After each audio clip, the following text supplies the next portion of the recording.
Welcome to the Grumpy Guy BJJ podcast with James Wilson and Rob Eickhoff.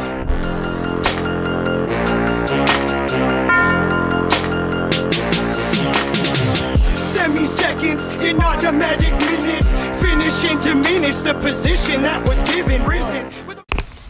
All right, and we're back with another episode of Grumpy Guy BJJ podcast. I'm your co-host James Wilson here with my buddy Rob Eickhoff. Rob, how's it going? Yo, what's going good, James? Dude, it's awesome. We're back, dude. We're back, man. So this has been a three-week hiatus. Yeah, at least. I think. Yeah, from doing the podcast. So it's going to be like taking 3 weeks off from jiu-jitsu. It might take us a minute to get our rhythm and flow of our podcast. But, so yeah. And, but anyways, man, I'm pumped to be back to doing the Grumpy Guy podcast. I told you I had the alarm set on my phone. And so the whole time that I was in Telluride, you know, the whole time, every Friday, I would get the little alarm and I'd look at it and it'd be like, podcast with Rob. And I was like, no, I don't get a chance to do Grumpy Guy this week. So anyways, I found myself getting pretty fucking grumpy that last week that I was in Telluride. But anyways, man, glad to be back. You know what's funny is I found myself getting grumpier as the weeks progressed and we didn't record. I don't know if it's just because I didn't have an outlet to sort all these fucking stupid thoughts I have in my head out all the time, or what, man. But like, I found myself trying to strike up like in-depth conversations with the cashier at Sprouts. It's one of my questions, man. You had texted me that you're like, I tried to strike up a conversation about Black Mirror with one of the cashiers at Sprouts. Oh, dude, it petered out so fast. Like this, he was talking about some show on Netflix. I forget what it was. And I was like, oh, you know, you like Black Mirror? And then I started going into one of the episodes. He's like, no, but I'm really excited. They're coming out with a remake of Roseanne. Oh, god damn it, dude. And I was like, oh, that's why I couldn't relate to this dude. He's more into the Roseanne type shows than Black Mirror. So that's the good and the bad of Netflix and just throwing money at all their original content. But anyway, that was one failed attempt at trying to have an in-depth conversation. There was many more. I was getting so grumpy, dude. Like just so like I'm happy to be back recording because I was. Oh yeah. I started to snap at people at work and shit. And yeah. Well, I'm glad it wasn't just me. I thought I was just being stuck in Telluride for 3 weeks. I'm sure that had a little something to do with it. Yeah. It's a beautiful place, man. That is a tiny ass town. It's tiny, dude. I mean, how it's built is this: you drive in, one way out. One way out. Yeah, that little Canyons, box canyon everywhere. Canyon, yep. Giant mountains everywhere. Such a unique setting. It's so beautiful. So it was funny when I was there. I was like, I know there's gonna be points when I'm gonna be ready to get the fuck out of here, but I gotta keep reminding myself like how cool this is and what a beautiful place it is and what a cool chance it is. Because when you get to live somewhere for 3 weeks, it's not like going there for a weekend or whatever as a tourist. Like, you know, I got to check it out. And say, okay, where are the places to eat and walk around and get all the routes, figure out where to get my dollar coffee. So yeah, if you're ever in Telluride, you can stop by Baked in Telluride, and if you got your own coffee cup, they'll let you refill it for $1. And so it's the best coffee deal in town by far. You even got the little honor system, the little boxes there, so you don't even have to wait in line. You can just walk up and fill up your cup there and throw the dollar in the box and cruise on. And dude, I ate way too many of their donuts. Have you had a Baked in Telluride donut? I've delivered there. I've been there several times. Well, you like your baked goods, bro. If you're ever on a cheat day and you want to treat yourself, the little cake donuts are the ones. They got the big, like, regular donuts too, and I tried both, and the little cake donuts are definitely the way to go. But it was hilarious, man. Towards the end, I just gave up. I was like, fuck it. Like, that donut was getting me through my morning. You know, like the thought of it, I was like, the getting you going. Yep. So, but I would get up, man. I would get up, and I'd still, you know, I wasn't as consistent, but, you know, it just goes to show the power of habit. Even though I wasn't as consistent, I still had the habit of getting up early. And I'd go to the resort I was staying at, the Peaks, had a world-class, you know, gym and spa. And so I'd go down there, and it's funny, they had their weight room and they had their cardio room, and then they had like an empty yoga room. And so Kiele and I, the first week when she was there, we would go in there and do it. And it was funny, there was like this group of old people who would show up at 7 because we'd be there like 6:30. And from 6:30 to 7, we'd have the place for ourselves. And these old people would show up, and they're like, "What the fuck are these people doing in our room here?" And we're doing our mobility stuff from the Maxwell Mobility. And it was funny, like I was doing the Wolverines when one of them walked in, which is like one of the mobility moves we do that I got from watching Eddie Cummings do some stuff. But she's like talking, and she looks over at me, and she's like, "But it seems like you guys know what you're doing," or something like that. And I was like, "Yeah, we don't need your help, old lady." But anyway, scaring the normals, man. Scare the normals. Fuck yeah.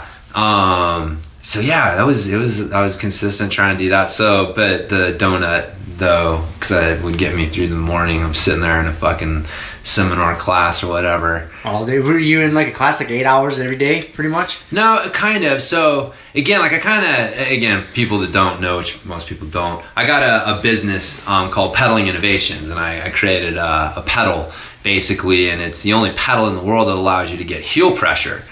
And so it's the ability to get pressure at the ball of the foot and the heel that allows you to have like a strong, stable foot, drive with your hips, just a lot of things, start working better for your foot on the bike. And so I got accepted into this, Telluride Venture Accelerator program. And what it is, it's a group of people. It's basically like a co-op for venture capitalists, right? So instead of them investing singularly in one business at a time, a group of them come together, and then they're able to invest in like several businesses. Like our cohort, as I called it, originally had 6, and one of the people wasn't able to make it, so we had 5. And so the way that it's set up is, if we're successful, they make some money. And so they either get equity or we do like a debt thing, which is what we did. And so the whole idea of the program was to bring us there. And then we would have sessions, like basically 1-hour seminars, 2 to 3 times a day with experts in different areas of business. And so, like marketing and finance and strategy and, business plans and stuff like that. And then we would get a 1-hour session with them. Each company, we would schedule it and get an hour session after that, just sitting down with them, going through our business specifically. So the whole thing was set up to get us so that we came out the other side at the end of this 3 weeks with like a really clear picture of like, okay, here's where you're at, here's where we're trying to get to, and here's some strategies for your business to help you on the path. And so yeah, but it was definitely a lot of brain work, because we had the sessions, and we would usually start at 9 or 10, and the last one would end at like 5:30 or so. And and in between we're doing the one-on-ones, and we're having to still do some work and stuff. So it definitely kept me like super busy. It's like a 3-week-long intensive like jiu-jitsu camp, dude. It was really it really was. That's pretty sweet. Yeah, it was cool, man. It was cool. I got a lot of cool tools and learned a lot of great things. And then the thing that I like the most about it is that so now they've released us back into the wild, so to speak. They've sent us back home. And it's really a 17-week course or 17-week program. And so like even like this week, like I'll have remote sessions with them a couple times, and we'll be checking in. And so basically what they're going to do is stay on top of us and make sure like, hey, what can we help you with? Where to implement the tools that we gave you, which is really the important part. 'Cause how many times have we gone to like some sort of like seminar, workshop or whatever, and you come back and like you just kind of fall back into your same routine, right?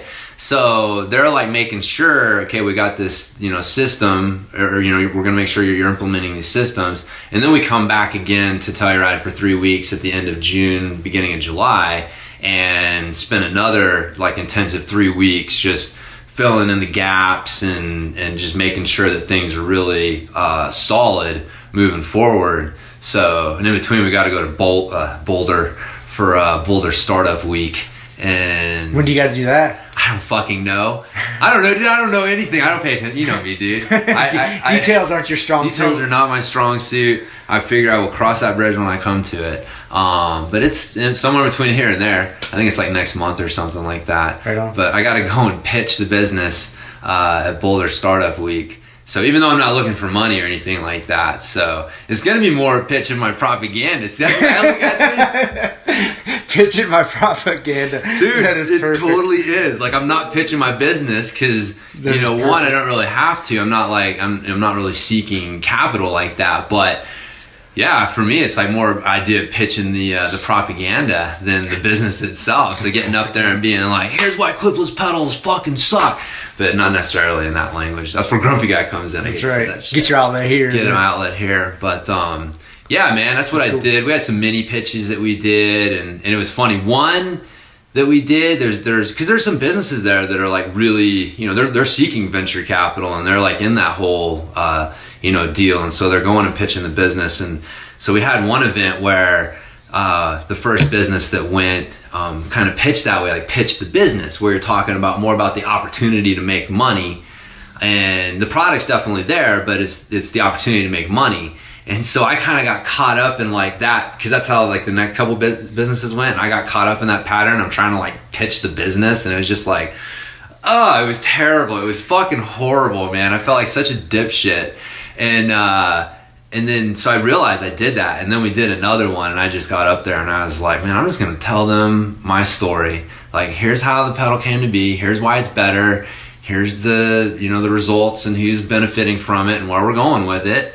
And there you go. And it was like, everybody came up to me, was like, dude, your pitch was awesome. It was great. And I literally hadn't rehearsed the fucking thing.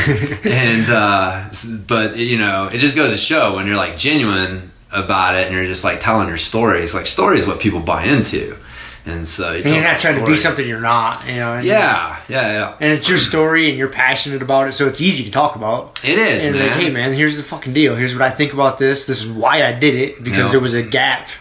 There was a hole in this mountain biking deal. And I need to fill this void. Yeah. And that's where we're at. I decided to make some pedals because no one else is doing it. That was it, man. That's exactly what happened to it. So, but yeah, man, it was cool. It was funny. After that pitch, I had like fucking 5 people buying pedals from me because I had a bunch that I brought for like just to show people, and they're like, "Oh yeah, here, just like give me $100 cash for them," because I charged $99 online plus shipping.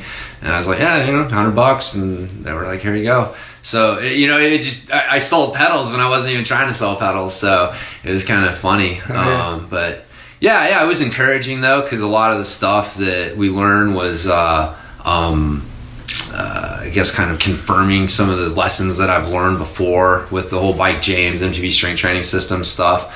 That there really is no difference between what these multi-million-dollar companies are doing and what you're doing on this smaller level. It's just scale. But the it's funny, man. Just like jiu-jitsu, fundamentals are the same. Like, the basics are still the basics of business and how you communicate your message and deliver value to people and stuff like that. So that's really what it all boils down to. Like, and so it was funny though. I kept thinking that as I'm listening to these guys. I'm like, man, this is just like fucking jiu-jitsu. Everything is. Yeah. when you've drank the jiu-jitsu Kool-Aid, everything is just like jiu-jitsu. Yes. Yeah. You force it into that jiu-jitsu box with that filter. Yeah. You're like, oh yeah, this is just like jiu-jitsu. But it is, man. It's just like people think with marketing and sales and all that stuff, you got to get fancy and berimbolo people. And it's like, hey man, if you pull that off every once in a while, like, great, kudos to you. But if that's the foundation of your game, it ain't gonna work. So mount cross choke. That's your game right there. That is supposed to be the game. So let's back up a little bit, because you mentioned that you kind of got, this is something I think about because I go to Telluride a lot for work. Yeah. And you said you get kind of sick of being there, because it's a beautiful place, like you said. But it's you drive from west to east into the canyon, and you can't drive out the other side. No. And you can head up a highway, go around the mountain, or you head back out the valley. Yeah. And you got sick of being there. And I always think about, because I'll deliver to like the elementary schools or the high schools there, and you see all these little kids running around, kids that are born and raised in a town like that. Like, that is not the normal world. No. That is not how. It's not the normal world at all. It's not fucking normal, man. Not normal. Telluride, a beautiful place. Beautiful. But it's a ski town. It's a tourist town. Like, if you don't know, it's very extreme. You have the very, very, very, very, very, very wealthy, and you have the people that service those people. That's it. That's it. There's no middle class, man. Because there's no industry there besides they don't have tourists. the space. Because again, it's in that little box canyon. Like, you literally like don't have the space, and you know, then you got like they don't want more space. But there's absolutely nothing there besides the tourist industry. Yes, yeah. But there's families that live and survive there, and man, those kids, it's just such a cool place to grow up, and I'm happy for them. Like, kudos to the parents if they're the ones providing their life, and they get to. But man, a kid that grows up in Telluride and then go throw them into Denver or something, or send them off to a college campus once he graduates high school. Like, dude, that's got to be a huge culture shock. Like, that is not the way the rest of the world works, man. No, it's not. I think about that all the time whenever I'm there. Yeah, and again, I sure for me, I don't ski, so I was part of it. Like, when I started to feel a little like trapped and just ready to get the fuck out of there, and I don't know the place. So again, I'm sure when you grow up there, like you fit your recreational mindset, and the things that you do start to fit what's there, and so it's not quite the same as it was for me. But but I know what you mean as far as like that not being reality. It is like not. That environment and growing up there, and I would see those kids, and I was just you could tell like a lot of them. Man, it was hilarious. I'm sitting at the Galloping Goose bus stop, which is a free bus that runs through the valley and through town there, and I was sitting there at the high school one, and there were these kids, and one of the kids, he's got like this case on his iPhone, and he's showing his friend, and he's like banging it on the ground, and he like throws it over into these rocks, and it's bouncing around, and his friend's like, he's like, oh, that would have been funny if you would have hit the screen and cracked it, and he's like, whatever, I got the Apple insurance, it's only $30 to replace it, man. I'm like, you motherfuckers are like, I know it's only, but to think that it's only $30 and to not realize that, like, man, my fucking parents are paying for this fucking insurance, and to just be so nonchalant about the whole damn thing. I was like, man, this is interesting. I know that goes on in a lot of other communities or whatever, but it was interesting. It's a great place, man. I mean, you can leave your doors unlocked. Like, no, it's safe as all get out. No one's stealing anything. No one's stealing anything. No one's fucking with you. No one's doing anything. It's such a safe place. So there's pluses and minuses to it. But man, it is a small community, which is cool, man. Like I said, but I definitely reached a point after being there for about 2.5 weeks. I think part of it too is I couldn't do jiu-jitsu because of the way the schedule broke down. So I couldn't do Grumpy Guy, and I couldn't do jiu-jitsu. I couldn't ride my mountain bike. I was like, I could go I could go to the gym and work out. That's not quite the same. Like I work out to like do stuff. I don't that's not my thing. And I didn't have an outlet, and so, but I did finally get to do some jiu-jitsu the last day, because it's funny you're talking about the kids that grow up there, and the intern for the program was a kid, Dad, who what's up, Dad, if you're listening. He grew up there. He was like the unicorn. Everybody kept laughing because they're like, no, I was born and raised here. And he went off to go to college, and he'd come back and was just kind of exploring his options and stuff. And he's a freaking bright kid, and everything. But it's funny though you were saying that, because there aren't a whole lot of people in Telluride who are necessarily like born and raised in Telluride. Yeah. So I'd say a good majority aren't. Well, that's kind of the norm here in Colorado. Yeah, I mean, even in Grand Junction, I would have to say 80% of the people that we know, like even at the jiu-jitsu gym or whatever, are not Grand Junction born and raised. For sure, yeah. Well, it's such an interesting thing these days to be like still live in the same place you were born, because you and I don't. No. You know? And it's like almost like we almost think about like people who like, what's wrong with you? Like, I don't know, like I hate to admit it, but when I come across someone and they're like, oh yeah, no, I'm from Grand Junction, and I don't want to say that's necessarily like my first thought, but it's like, that's interesting. You're still here, huh? But yeah, see, I think, Colorado's special that way. It is, man. Colorado's different. It's full of transplants. I mean, you got your natives, you got your people that were born and raised, but most of the people you deal with are transplants. But you go back, I'm from Michigan. Not many people are relocating to Michigan. No. So 90% of the people that you're dealing with there are born and raised in that town or somewhere placed in Michigan. So it's completely different. Yeah. It really is. Yeah. I mean, I guess I don't know why I'm so surprised at that. When you live in a cool place, Yeah. someplace that's really No, cool. I know. See, that's the thing. Like, Junction is a really cool spot. Yeah. So, because, man, I've been here for 10 plus years, and I've entertained moving away, but then I'm like, where the fuck am I going to move? Like, because it's such a cool spot. Like, all the recreational stuff we have to do here. The weather's great. It's, it's a pretty good location between, you can drive to Denver and Salt Lake City and Vegas. So, yeah, like, I really enjoy being here. It's funny, a lot of people that I run across who say they were born and raised here, a lot of them moved away and came back, and they were like, man, yeah, I moved to Southern California, or I moved to, somewhere. The Front Range. Or somewhere, and it's not the same. And I'm like, man, I understand. That's why I live on this side of the hill, because I like not having as many people around. And yeah, it's great, man. I always think about how lucky we are to, today I went out and played disc golf, and there weren't that many people out. It was like just us at the beginning, and we go out there all the time and play and see no one. And it's like, dude, if that place was in Southern California, we'd be lined up. Like there would just be people everywhere. It'd just be, you have to like schedule a tee time probably for a fucking public disc golf course. I don't know. But I just remember that, like with mountain biking, just so many damn people. And then out here riding, and there's just not. So I don't know. That's why you and I think live here, man, because there's not as many people. We agree on that. Yeah, I agree with that. Yeah, because if we had, it's a good sized community. You still have access to all kinds of stuff. It's not like you're living in the valley, like in Telluride to where they have like one grocery store. They don't have like a typical like a big Sprouts or a Whole Foods or even a Walmart or something, which isn't a good thing. But they got a tiny little Clark's Market.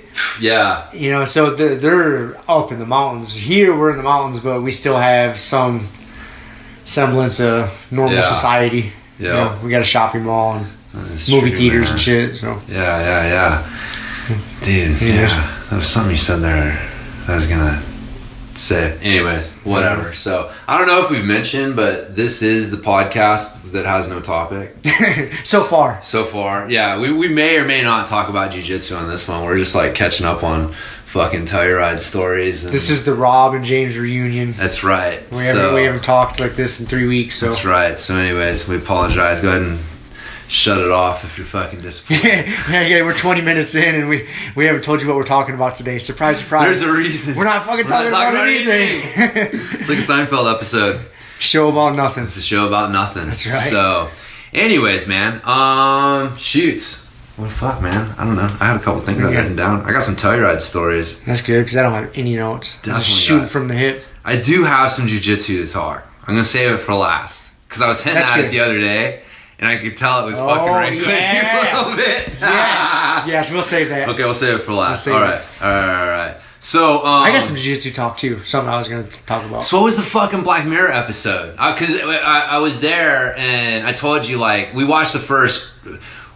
I started watching Black Mirror and I didn't realize I watched season 4 first. It just started that way. And then... Season 4, episode 1's fucking awesome, and like got me, and like the season 4's great. Is that the crocodile? That has crocodile in it. The first one is the one that's based on like Star Trek. Oh yeah. He's got the virtual reality. He'd import people, and so sorry, I don't want to fucking do crazy spoilers, but if you haven't seen it yet, fuck you. And then I watched season 1, episode 1, which is terrible. That's a good episode. Horrible. Dude, whatever. Me and Kelly both were like, man, if this was the first episode we watched, we wouldn't have watched another episode because it was ridiculous. The premise was ridiculous. Like, man, it was just so bad. Like, I mean, if people really care about the freaking princess bad enough to make their elected leader look that terrible, like, what the fuck does that say about them? You know what I mean? You know what I mean? I know what you mean. You know what I mean? We've had this conversation before, and you get so fired up. Like, I thought it was a great episode. I know. Whatever. So, and then, so we wrote it off a little bit. So we started watching Punisher instead. Ooh, yeah, that's which good. is really good, man. I love the Punisher. Yeah. And he's like one of my favorite, fucking heroes or whatever. Remember my weightlifting belt? Everybody had to have a weightlifting belt in high school, man. And I got the Punisher on it there. And but anyways. But I started watching some more of the Black Mirror episodes when I was in Telluride because I was fucking bored at night. Because you hadn't made it out of season 4 then, right? Like you watched all of season 4 and then you went and watched the season 1. Yeah. And then you haven't watched any of them. Oh, and no so shit. I watched a few more of the episodes. There's some good ones, dude. There are some good ones. There are some good ones, man. The White Bear, that was a pretty fucked up one. Which one's that? That was the one with the chick who's in the correctional park. Oh, yeah. Yeah. Dude, that one's dark. That one will fuck your day up. You watch that early in the day. Holy shit. Yeah. That was a fucked up one. Yeah. For sure. I forgot about that one. Dude, that one was good. I might have to watch that one tonight again. That one was pretty good. That one fucked with me a little bit. Yep. Anyways, you watch the whole goddamn episode, and then all of a sudden all the meats in the little flashes that they have in the credits. Yep. You're watching that, and you're just like, God damn it. Like, it was so well done. Yep. So well done. So yeah, I watched that one. The one with the history of me, where you can like rewind everything you've seen. That one was fucking insane too, man. Fucked up too, because that was the one where him and his wife were on the outs there. And yeah. And he thought, dude, that one was fucking crazy. Dude, that'll get you thinking. Like, all I know, dude. There's a reoccurring theme from Black Mirror. Don't let them put shit in your head. No what the fuck, man? No implants. No implants in my head, at the very least, man. At the very least. So, or your kids, because that Archangel one, that one from season 4, that one was pretty fucking. Blur out the stressful situations. Yeah. The parents can. Yeah. What was that? Oh, the White Christmas, the one where the two dudes are in the outpost. And in that cabin or in the cabin in the outpost and the fucking, and they're telling stories about how they ended up there or whatever, and but again, it was one of those things where people could scroll through and like mute you and just not like be able to fucking see. Dude, that was wild. Again, don't let them put shit in your head, man. But anyway, so what were you? Which one did you like? I didn't even. You just threw one out. I mentioned the show Black Mirror, and right away this knucklehead was like, "Oh, I'm super excited about Roseanne coming out." So I could totally tell I wouldn't be able to connect on any sort of an episode. Like I was hoping you made some comment, and you're like, "Oh, that's like this episode of Black Mirror." Nothing that interesting. No, I threw a little line out there, and I thought he'd be like, "Oh yeah, this is no." Yeah. Totally different person. No, totally I know, man. Thought, so I was like, God damn it. Yep. Can't talk to you. You like Roseanne. You don't like Black Mirror. Dude, I know. Yeah. Nice. So anyways, I gotta watch some more of them.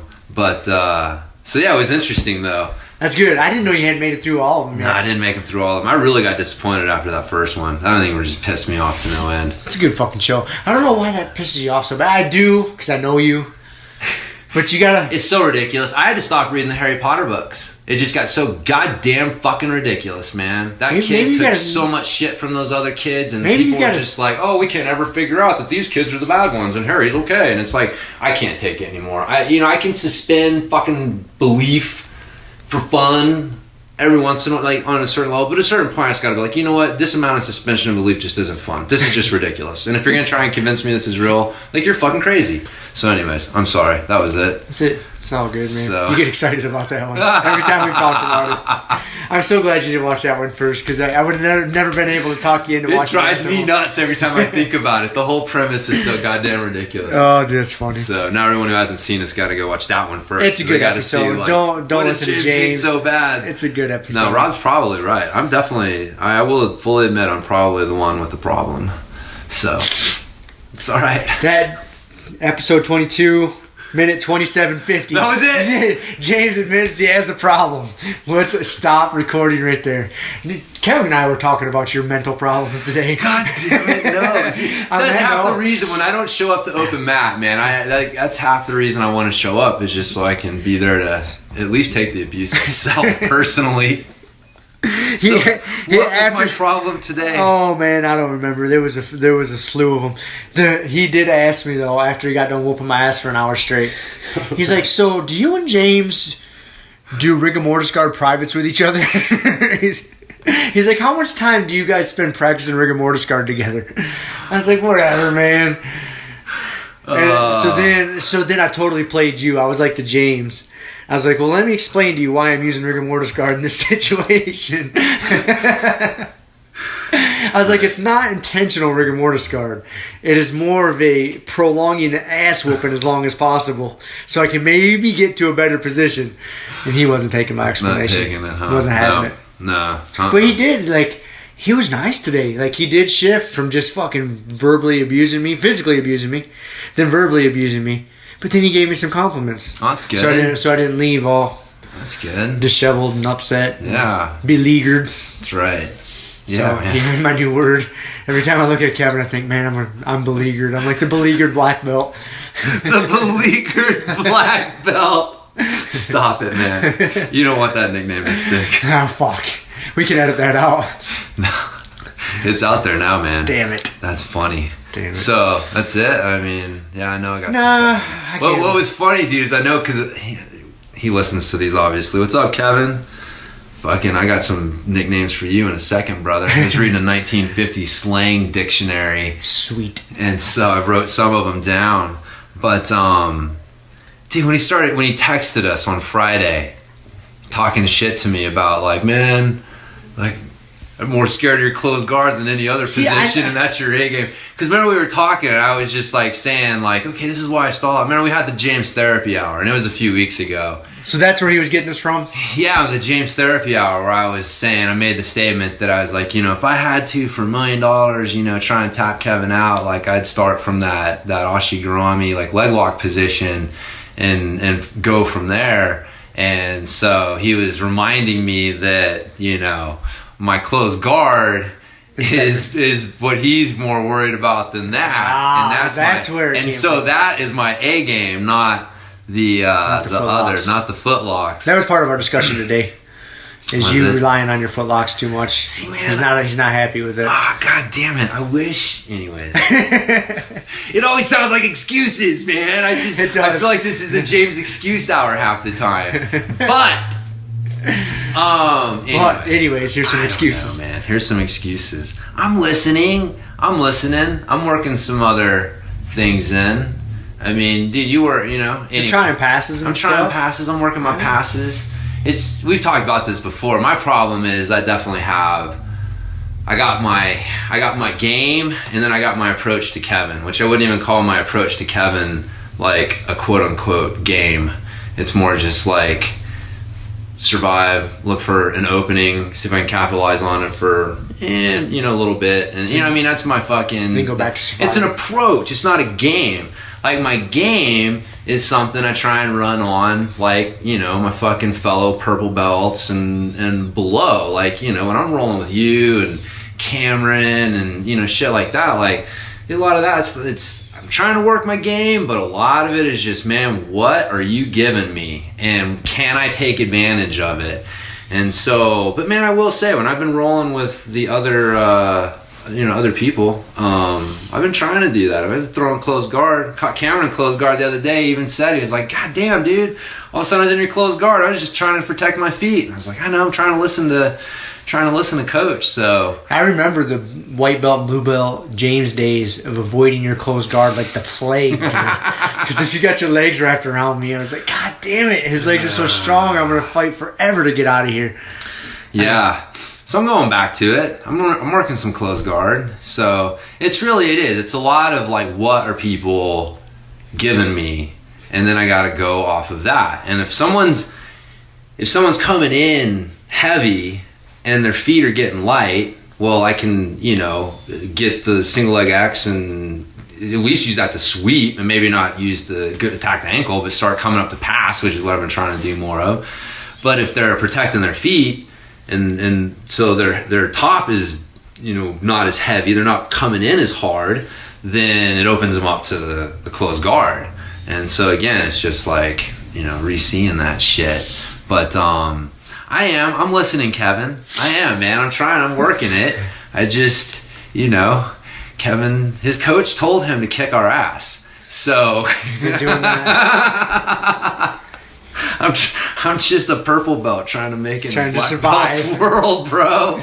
Trying to survive. But I am listening, man. I am. I mean, I think that I make excuses, and it's easy to try to just revert back to stuff. But I will say, like, the going back to passing off of the just hitting the going for the single leg X and sweeping, and just not even thinking about the ankle lock, but just coming up and like going for the pass. It's yeah, man, it's been opening stuff up. So I've been listening. The James Therapy Hour worked. That's good. So that was like 3 weeks ago. So it was yeah, I've been listening. So there you go. Anyways, I know footlocks. Still, if I can grab a foot, I'm gonna go for it. Yeah, there's nothing wrong with that. No. So, anyways, it's a work in progress. So let's what kind of nicknames you got for Kevin Well, in this 1950s? Wow. Okay, let's back up. Why were you reading a 1950s slang dictionary? okay, so here, my wife has a collection of old, like, books, dictionaries, and like she has the Book of Knowledge. Which is like an encyclopedia type thing, which is interesting because it's from the 1950s, which is before we landed on the moon. So, you know, you're reading this stuff and they're talking about like the moon, and it's all like, you know, theoretical shit, whatever. It's just an interesting look at the past. But one of the things she has is some dictionary. It says American College Standard Dictionary. And in the back is this little appendix. It's got like all these weird little sections, and it's just it sits on our bookshelf, man. I have moved this thing around the country several times. I don't even know what, dude. I was sitting on the floor today and I looked over and I was just like, I'll just take a look at that, see what's in there. And I opened it up and I'm like, American Slang Dictionary, what?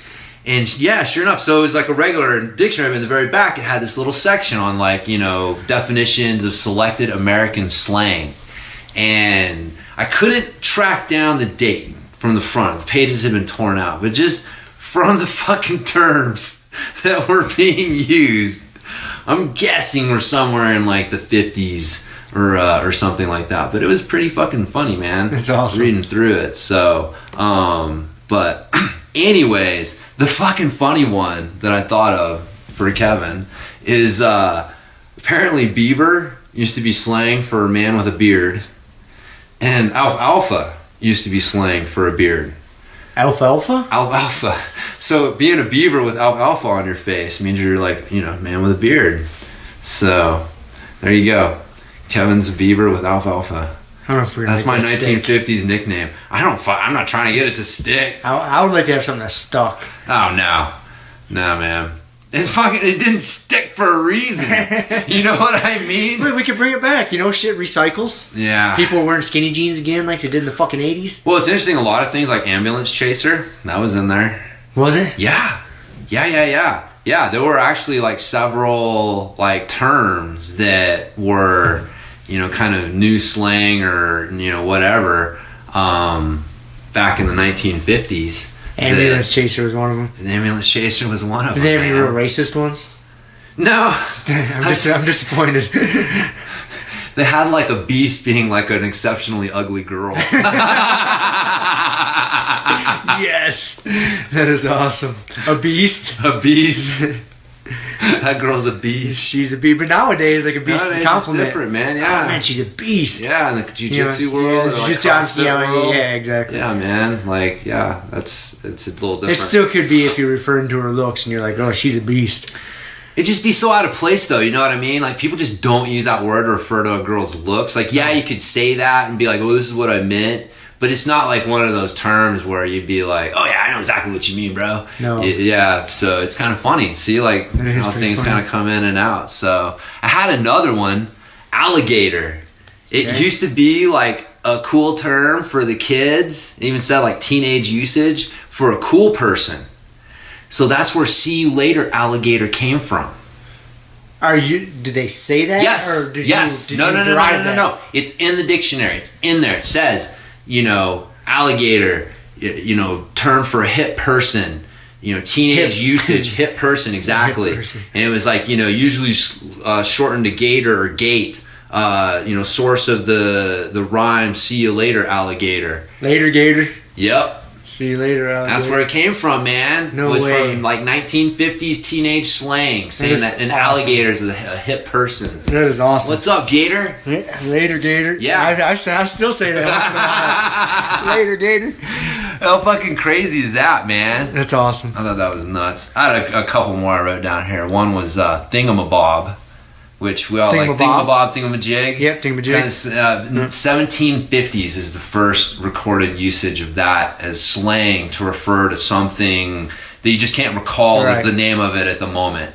So I thought that was kind of cool. That's like, you know, fuck, that's over 200 years of slang. Still going strong. And it's stuck. You know what I mean? This is why beaver didn't stick in alfalfa. We're not bringing those motherfuckers back. Somebody tried. There's a reason they went away, or they got reappropriated to something else. Thingamabob. Yeah, well, beaver got reappropriated. Yep. Anyways. It's funny. I didn't know all dictionaries had, like, the Urban Dictionary in the back. Dude, I had no idea either. That's why when I saw it, I was like, I gotta see this. Like, what are they talking about? Selected American slang. And first thing there is like, or one of the first ones, like alligator. I'm like, are you kidding me? So yeah, it was funny.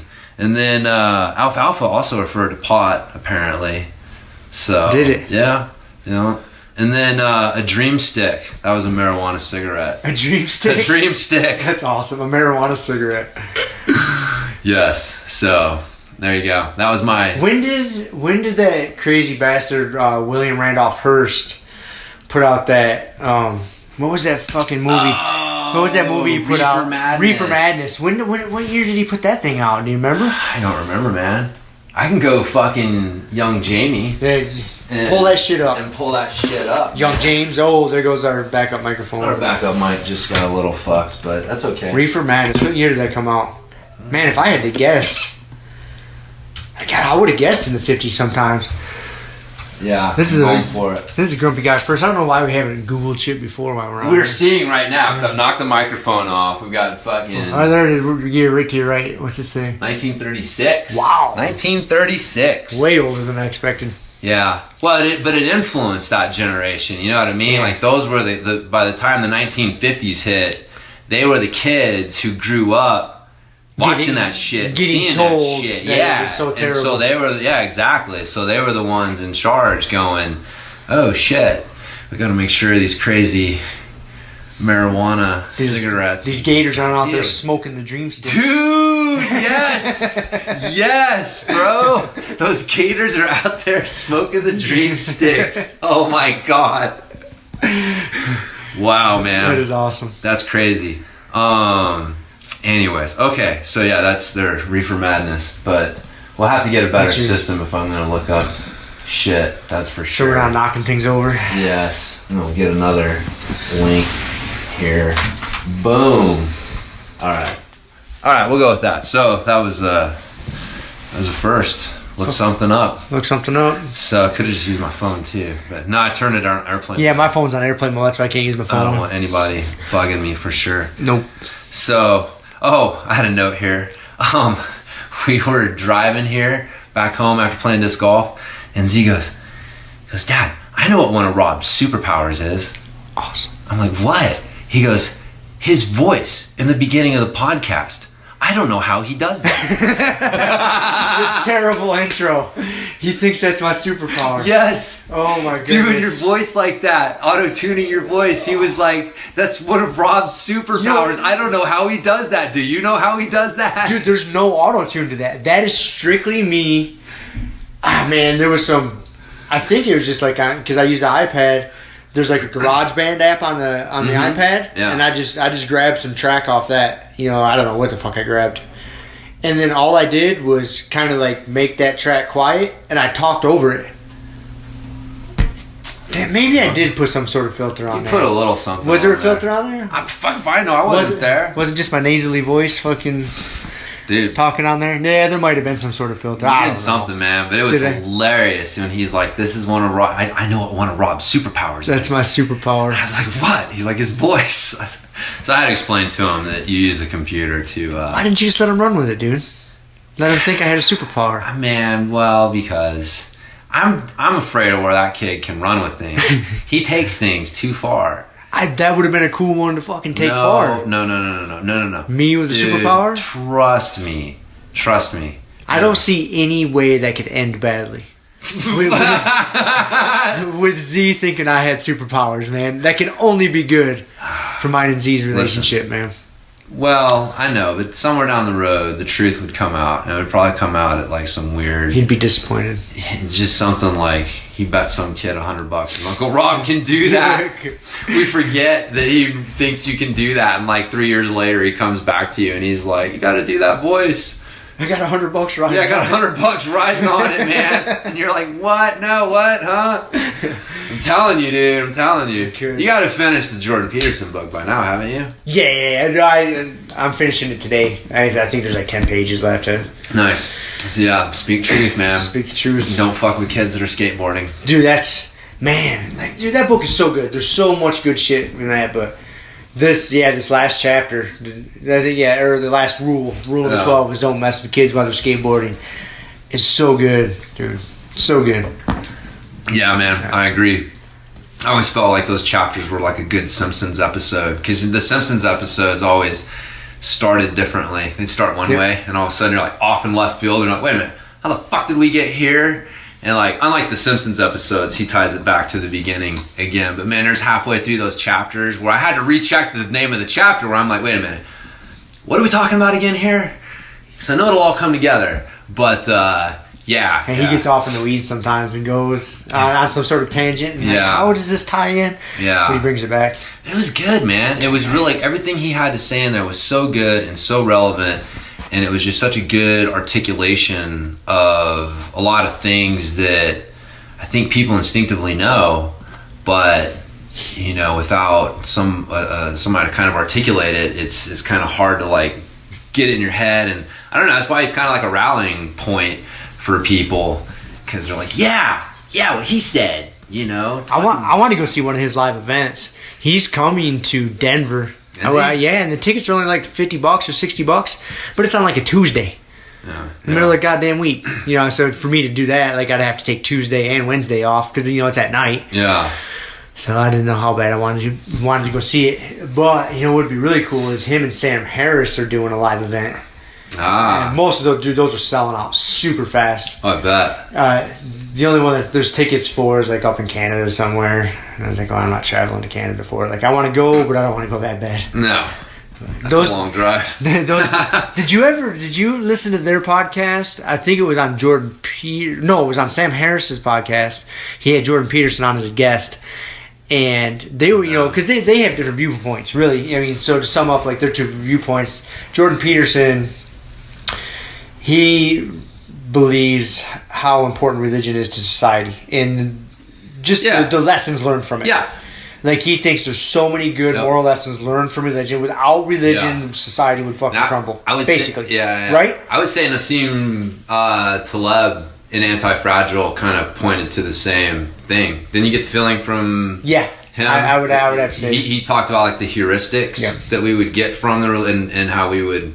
Well, it was his book. It was Anti-Fragile that he talked about. If you were to take, like, religion just out, like, say you just abolish it. Say just Donald Trump puts the army together and goes and blows up the Vatican and says no more religion, whatever. Yeah, whatever. Like, society would get super fucked up. Yeah. I think he was talking about that in Anti-Fragile. Like, there would be bloodshed. Anyways, the point is, I just want to kind of say, like, that thought process is not necessarily unique to Jordan Peterson. Right. So anyways. So, like, that's Jordan Peterson's kind of thought process. And where Sam Harris has, his thought process is, you know, ideology and strong ideology and religion has, like, done nothing but fucked up shit throughout the ages. Yeah. Basically, that's kind of where he stands. Yeah. I mean, he's a super smart guy, and he knows there is some benefit from it, but he believes there's been way more damage done, and there is way more damage being done from religion. So they're coming from the opposite sides of it.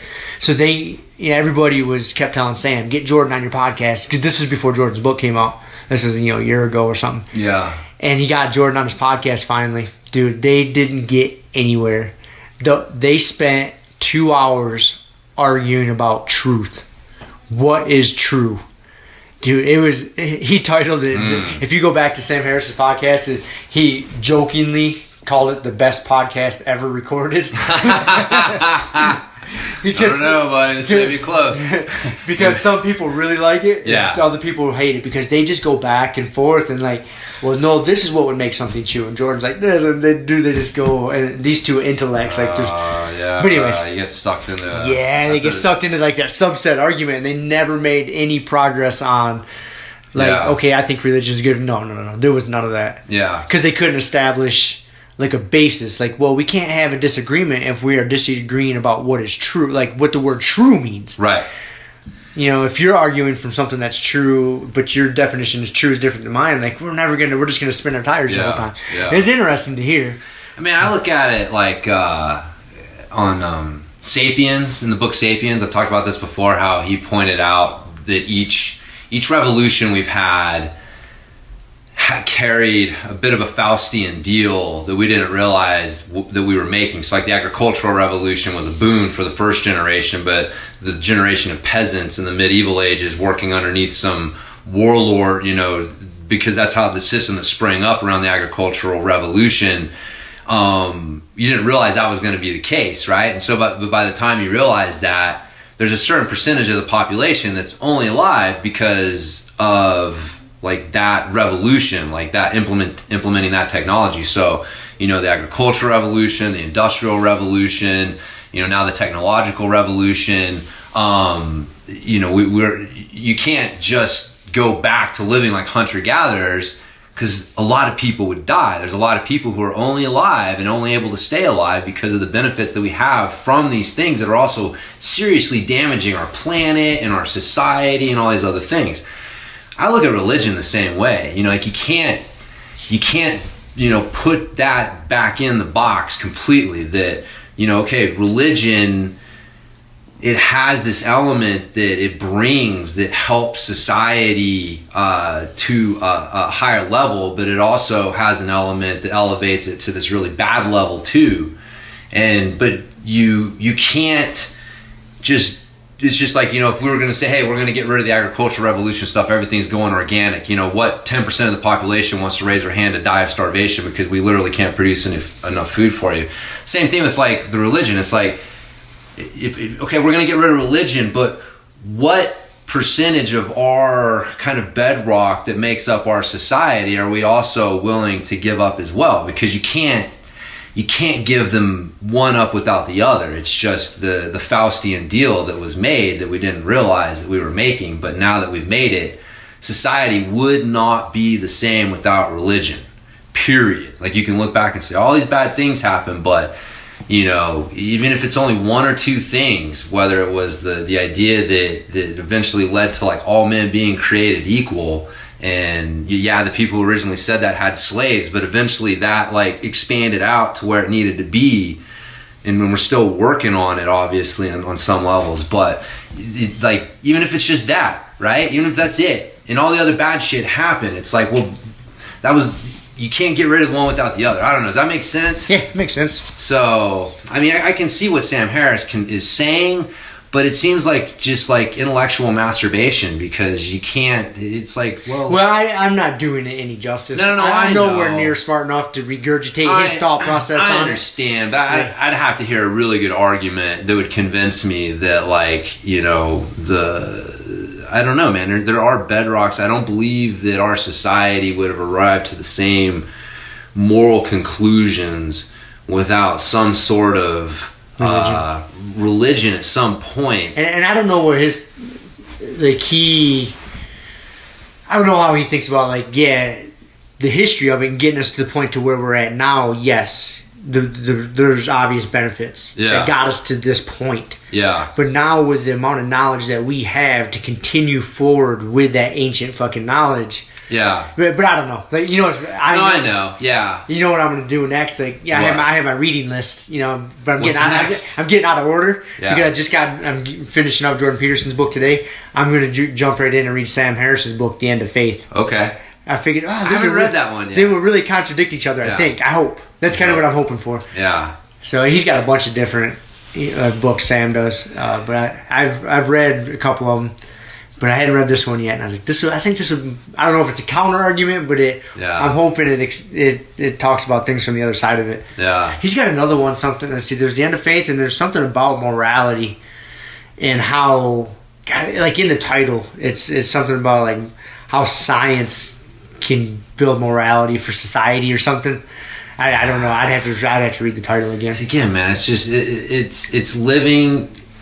So, in other words, it's a replacement, right? It's not that people want to get rid of religion, they want to replace it with something else.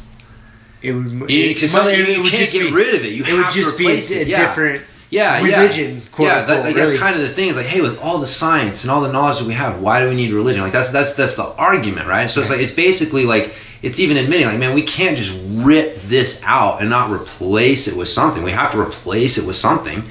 Well, why not replace it with the science and knowledge that we've built that has dispelled a lot of these things from the past and shed light in areas and done all these great things. And so, but again, that's just you can argue that religion at its purest intention and purest implementation is great. I mean, who's really going to argue with like what Jesus said to do? But on that note, let's argue, you say at its purest intention. Right. So when you say purest, I mean, if you go back and read these old religious texts and take it like verbatim, there's some dark fucking shit going on in there. Right, but you got to understand the times that they're in, though, too, and it makes more sense, right? Like when you're a fucking tribe at war with other tribes around you that are trying to annihilate you, like, we're trying to... There was actually a saying in Plutarch that he was talking about the original Brutus in Rome, and he was talking about how, looking back on him now, that it's easy to disparage him. And God, I wish I had the quote, but he said something like, honestly, sometimes like it's better for us to blame our lack of understanding of what he did on our times than on his lack of morality. Basically, like in his times, what he did was the right thing to do. But we look at it now, and based on our minds and our understandings and all of our paradigms and stuff like that, it looks moronic and barbaric. But like, you have to, at some point, you have to respect what people did in the times that they did it, right? And so, like, saying that the God of the Old Testament had some dark shit without also taking into account the times and the place and the things that were going on around them and kind of the God that he needed to be for them. It's not fair, it's not right. And so I'm just saying, like, there's context for everything, and so it's but anyways, like, so, but I'm just saying that there's I don't know, it's hard. I know what you're saying, man, because obviously in, like, you can stone homosexuals and shit like that, like, obviously no one's advocating that. I'm not saying that, right? But like, anyways, I don't want to get dragged down too deep of a fucking weird conversation. My point is this, is that anything, I would argue that when it got to that point, it was getting past its purest intention. Right. Okay? So, the point is that the argument's basically being made, look at this thing over here that's all dirty because people have gotten in and fucked it up, and it's all fucked up now and it's dirty because of people, and we're going to juxtapose it against this theoretically pure and clean thing that people haven't fucked up. Science. You can't fuck up science. And it's like, oh, god damn, dude, anyone who says that is like, doesn't really understand how the shit works. Like, money and people and egos and all sorts of things influence science and the things that come out of it just as much as religion. You know what I mean? So it's not a fair argument to be like, to pretend that science isn't it's like the end all be all answer. The end all be all, and that it's immune to the same human element fucking it up that religion is. And so, like, that's why that's why I think that they need to exist together, to be honest with you. It's not an either or. You need both, understanding that both are going to have an element of humans fucking them up, and you just kind of got to, like, try to make the best of both. And, like, it's like, why... I don't know. I think that religion, you can also argue, is like the inherited intelligence from our ancestors. There's just a lot of, that's like what Nassim Taleb and Anti-Fragile was arguing. Like, man, there's a lot of wisdom in here that we don't realize is there, and we just take it for granted. Like the fasting thing, right? Like, that was the thing he was pointing out in particular, was like, how all major religions have fasting. And for a while, fasting was poo-poo. Fasting was like this unhealthy thing to do. And now look at the science of fasting, showing that, like, oh shit, like, these religious traditions had value that we didn't understand were there, right? And so it's like, well, why? It's like, you know, like Danaher, and like, why ignore half the body? You know, like, why ignore that stored intelligence, even though you may not necessarily understand all of it like you can science. Like science, you can drill down and understand things on this very finite level, but there's still questions and mysteries out there. And sometimes, I don't know. So that's how I kind of see it. I think is what happens, like, kind of from my point of view, is you take, there is good shit that comes from religion. Yeah, and there was knowledge there that we didn't understand, that they probably had a deeper understanding of things. Like the fact that every major religion has a fasting element to it. Right. You know, so of some sort, at some point in time throughout the year or day. But you take the bad shit, like, you know, these hardcore fundamentalists that are shooting up fucking cartoonists because they draw a picture of Muhammad. Right. You know, so I hear, and then they're not letting women drive, and they got to wear the hijab. Like, I see that shit, and I'm just like, what in the fuck is going on? We're in the year 2018. Well, yeah. And so then you have the same book that has good stuff in it, but you still have the same book telling you to shoot somebody because they drew a picture of a fucking cartoon.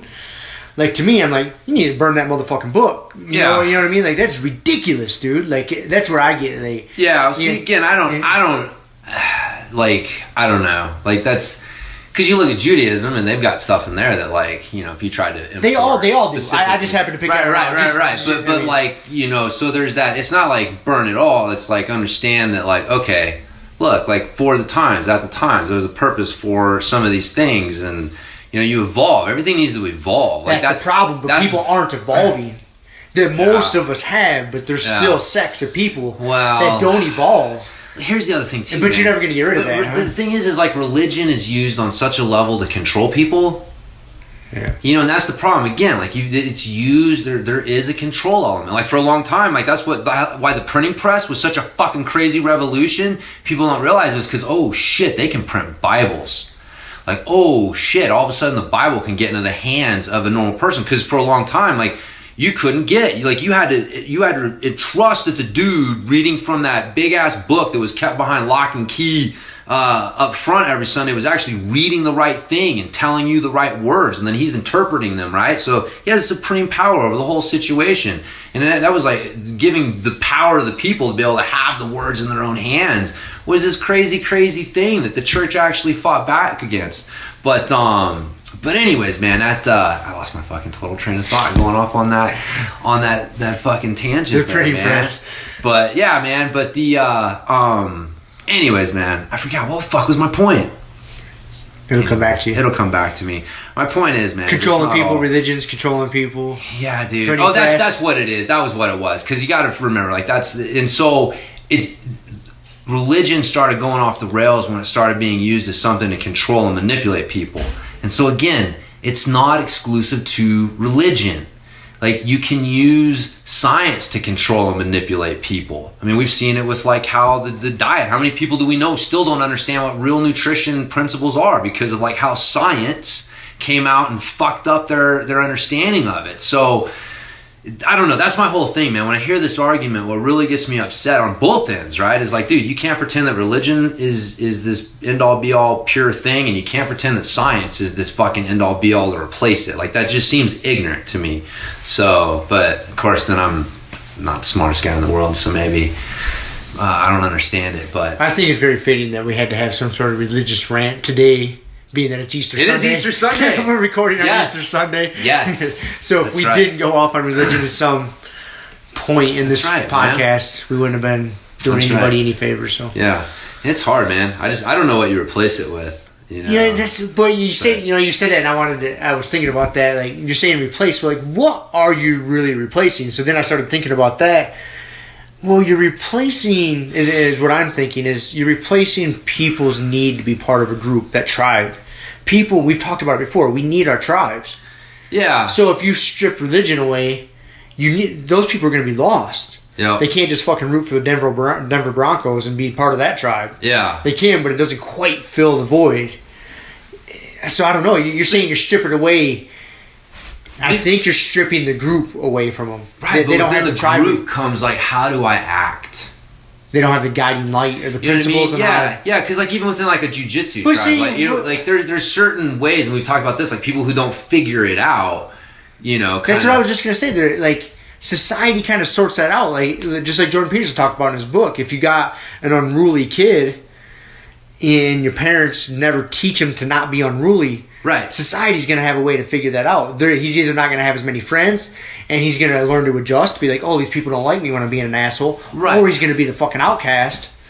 Because he just keeps getting shut out because he can't figure it out. Yeah. So society kind of will teach you how to act properly. But without somebody telling you, hey man, here's how you should act, so that you can at least maybe connect what's happening to you with like, oh yeah, you know, I'm not supposed to act that way. I'm not supposed to do that, right? So like, you know, just like the golden rule, treat people like you want to be treated, or do unto others as you want done unto you. So, you know, you got a kid who's selfish and they're not, but no one ever told them this, you know what I mean? And there was never a heuristic. There was never some sort of like rule introduced in their life, like, you know, do unto others as you have them do unto you. And so, and again, like one thing with religion is like it's that consistency of the message, right? Like, okay, can't the parents tell them that? Yeah, but it's different than hearing like those same words coming at you, you know, all the time and drilling it into your head. And so without having that opportunity, you go out in society and you're acting like a selfish dick, and people are self-selecting to not hang out with you or, you know, whatever. Like, how do you make that connection? You know what I mean? If no one ever put that in your head in the first place, how do you get the opportunity to make the connection that gives you the opportunity to change? You know what I mean? So I agree, society will self-select, but I think that people should have at least some framework introduced to them that will allow them to learn from the self-selection process rather than just be washed out. And because people aren't, I don't know. But I'd say that would go back to the parents or the elders of the tribe. Right? If they see, you know, you're not fitting in with the tribe. Yeah. And you might have the thought process like, well, this tribe's just full of a bunch of dipshits. I'm right. They're not accepting me in the tribe. Well, fuck them. Well, no, maybe you aren't acting properly. It's hard to see that. Yeah. So it would be up to the elder members of the tribe or your parents to be like, hey, you're not being welcomed into our culture because you're acting like a fucking douchebag. Yeah. Like, you know, straighten up. Right. So you don't necessarily need religion. No, but it's not, you don't need religion. I'm not saying that you need that, right? But you need some sort of structural underpinnings to tell people, and the assumptions, and for most people, that came from some sort of religious influence, you know? And so, you know, again, man, I think there's a lot of bad stuff that comes from religion, like for sure. I think that it gets really misused and misunderstood, but by the same token, I think that, like I say, you can't put just the bad stuff back in without the good stuff that came from it too.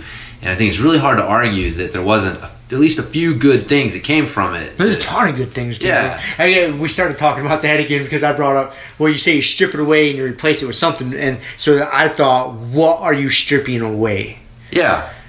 And so then immediately I think, well, you're stripping away the group. You're stripping away the tribe. That's where my mind went. No. So that's what kind of got us going back around. Yeah. No, I totally agree. There is that element of the tribe and the belonging. But along with that comes the heuristics and the basic, like, all right, here's how you act within this tribe. This is how you act if you want to be a member of the tribe. And so, so if you take away that, you're not just taking away their tribe, you're also taking away that underpinning, the rules, for how to behave. Yeah. And man, people left to their own devices, because man, we see it all the time. It's this love and logic fucking approach that parents take with their kids. Like, I'm not gonna spank my kid, I'm not gonna fucking get on, you know, like, it's just all like trying to love them and use logic with them. And it's like, fucking kid's 2 years old, like, where's the reasoning coming from? But, you know, it's just kind of the same, you know, mindset with it. So, anyways, I don't know. Fucking religion, man. You need your tribe. You need your tribe, man. Find a good jiu-jitsu school. Yeah, find a good jiu-jitsu school. On that note, that kind of sort of segues into what I wanted to talk about. something I've noticed at our jiu-jitsu school the past, few weeks or whatever, like, because we've all been training pretty hard. We got some competitions coming up. We got the IBJJF at the end of April here in Denver. So we've been training hard. But man, like the energy at the gym and like especially on like open mats has been fucking awesome, dude. like on Sunday open mats, we go in there. So, Friday nights, like everybody's we're in there just smashing each other. But dude, everybody's in a good mood. Yeah. You look around, you just see people smiling and just beating the fuck out of each other. Like, dude, it's been awesome. Like, it's just something that I really noticed it. Like that. After you were gone on Telluride for the first week and you came back, and you were back in town for the weekend and we were training, and that Sunday I remember I looked over one time and you're like dancing in between rounds, you were like bobbing your head, fucking dancing, and everybody else was just like laughing and smiling, but then that bell rang and it was just like, we are Sparta, people getting kicked, and then the bell would go off and everybody's laughing and shit again. Like, dude, it's been really cool. So it was fun. I came in Friday night. Dude, that was a lot of fun. Rolling Friday night, and yesterday was a lot of fun too. I felt like I was so beat up.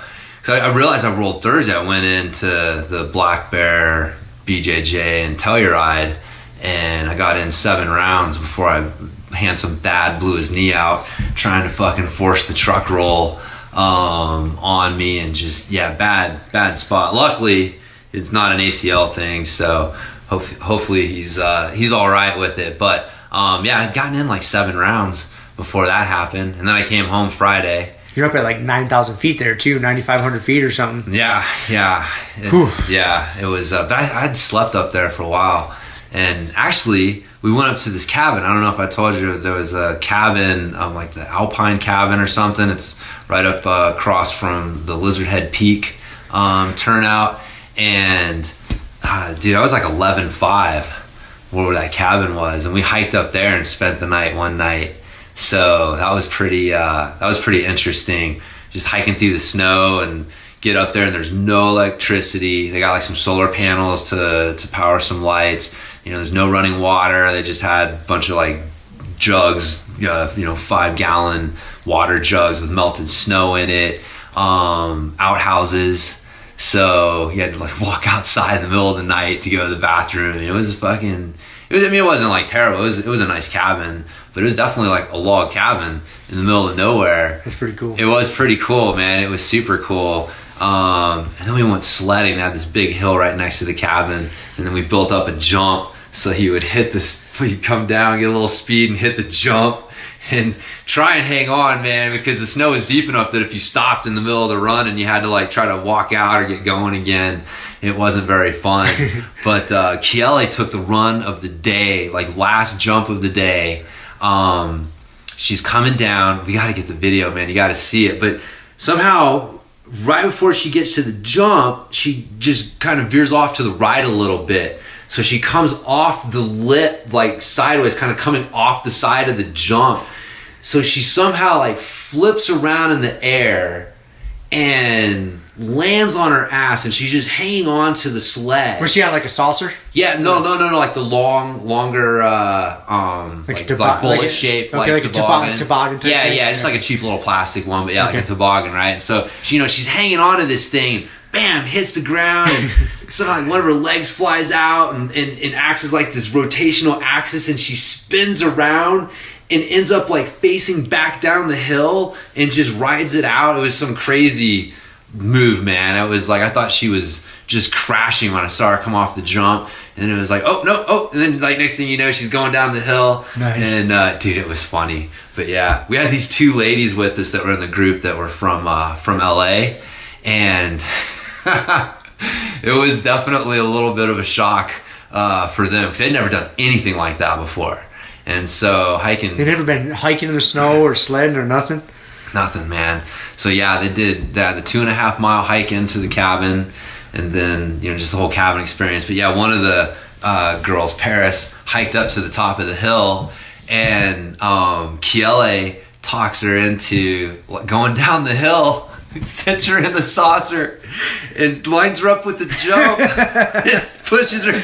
And so, yeah, dude, I look up. I was hiking up the hill, and I was like, oh, dude, she's going down the hill. And for a second, I thought she was going like around the jump.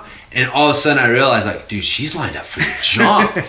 And there's no stopping, you know, No. me outside just bailing off the sled, and you could see her eyes get real She wasn't big, gonna bail. like, "Whoa," you know, like, what's going on? And man, she hit that jump, and she just sailed, and boom, she landed and took it down the hill, and she was done. That was the end of her sledding Was it? adventures. Yeah, she was pumped, man. She was like so pumped she did it. That's awesome. It was awesome, man. I was pumped for her too. You could tell it was like really outside of her comfort zone. And but it's good when you do shit like that and you walk out the other side unscathed and you're like, all right, I did it.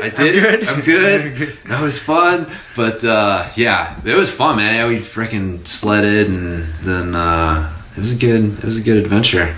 But so yeah, we had the what else happened? I got another Telluride story for you. The smoke detector. In your room? Oh my god, dude, yes. So I'm getting ready to hike down to the gondola in the morning, and so I decided to smoke a bowl. Just makes the gondola ride better. And I'm out on the porch. All of a sudden, like, I get this banging on my door. I'm like, what the hell's going on here? And I like, I'm out on my porch, you know, and the door's open, but it's blowing in a little bit. I'm like, God damn, there's like nothing I can do here. And I go and I answer the door, and it's the maintenance man. He's like, I got to check your smoke detector. I'm like, what the fuck are you talking about? Why you got to check my smoke detector? He's like, everyone's freaking out. They can't figure out which room this smoke alarm's going off in and stuff like that. And so apparently what had happened is they got these super sensitive smoke detectors right by the doors in the resort. And they're not really like the smoke detectors for like, hey, let's set off the sprinklers, there's a fire. It's like, hey, somebody's trying to smoke a cigarette or smoke a bowl, let's, you know, bust them. And so he's like, man, these things, hairspray will set them off. And so he's like, man, yeah, you know, I'll just tell them that it was a faulty thing, but you got to get further out on the porch and blah, blah, blah. I was like, man, are you kidding me? So anyways, I survived that. And later that evening, I'm out there again because, you know, smoking a bowl makes the sunset better. And one of the guys who had presented, I told you we had these different guys come in and were presenting at these workshops, and then we'd work with them. And so this Amazon sales expert that had come in, he's out on the porch checking out the sunset too. And he's like, oh, hey, how's it going? I'm like, good. And I was like, man, it's funny. I got busted this morning by the maintenance guy for smoking a bowl. And he's like, oh, that's what happened. I'm like, why? What happened to you? And he's like, I was getting in the shower and I'm like naked. And somebody just starts coming in the room because they didn't know that anyone was in that room. And so I had to like stop him and put on a towel. And he's like, I got to check your smoke detector, and goes through all this shit. And he's like, so that was you, huh? And I was like, yeah, I guess so, man. I'm sorry about that. But I was like, man, what the fuck, man? I'm like, I'm 42 years old. I'm in a state where this shit's legal. And I still got to like sneak around like a goddamn teenager. It's ridiculous. It is ridiculous. It is ridiculous.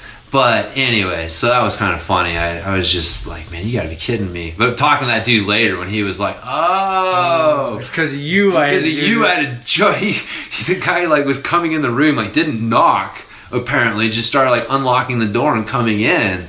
And so yeah, you had to stop him. But anyways, there you go. That was my funny smoke detector.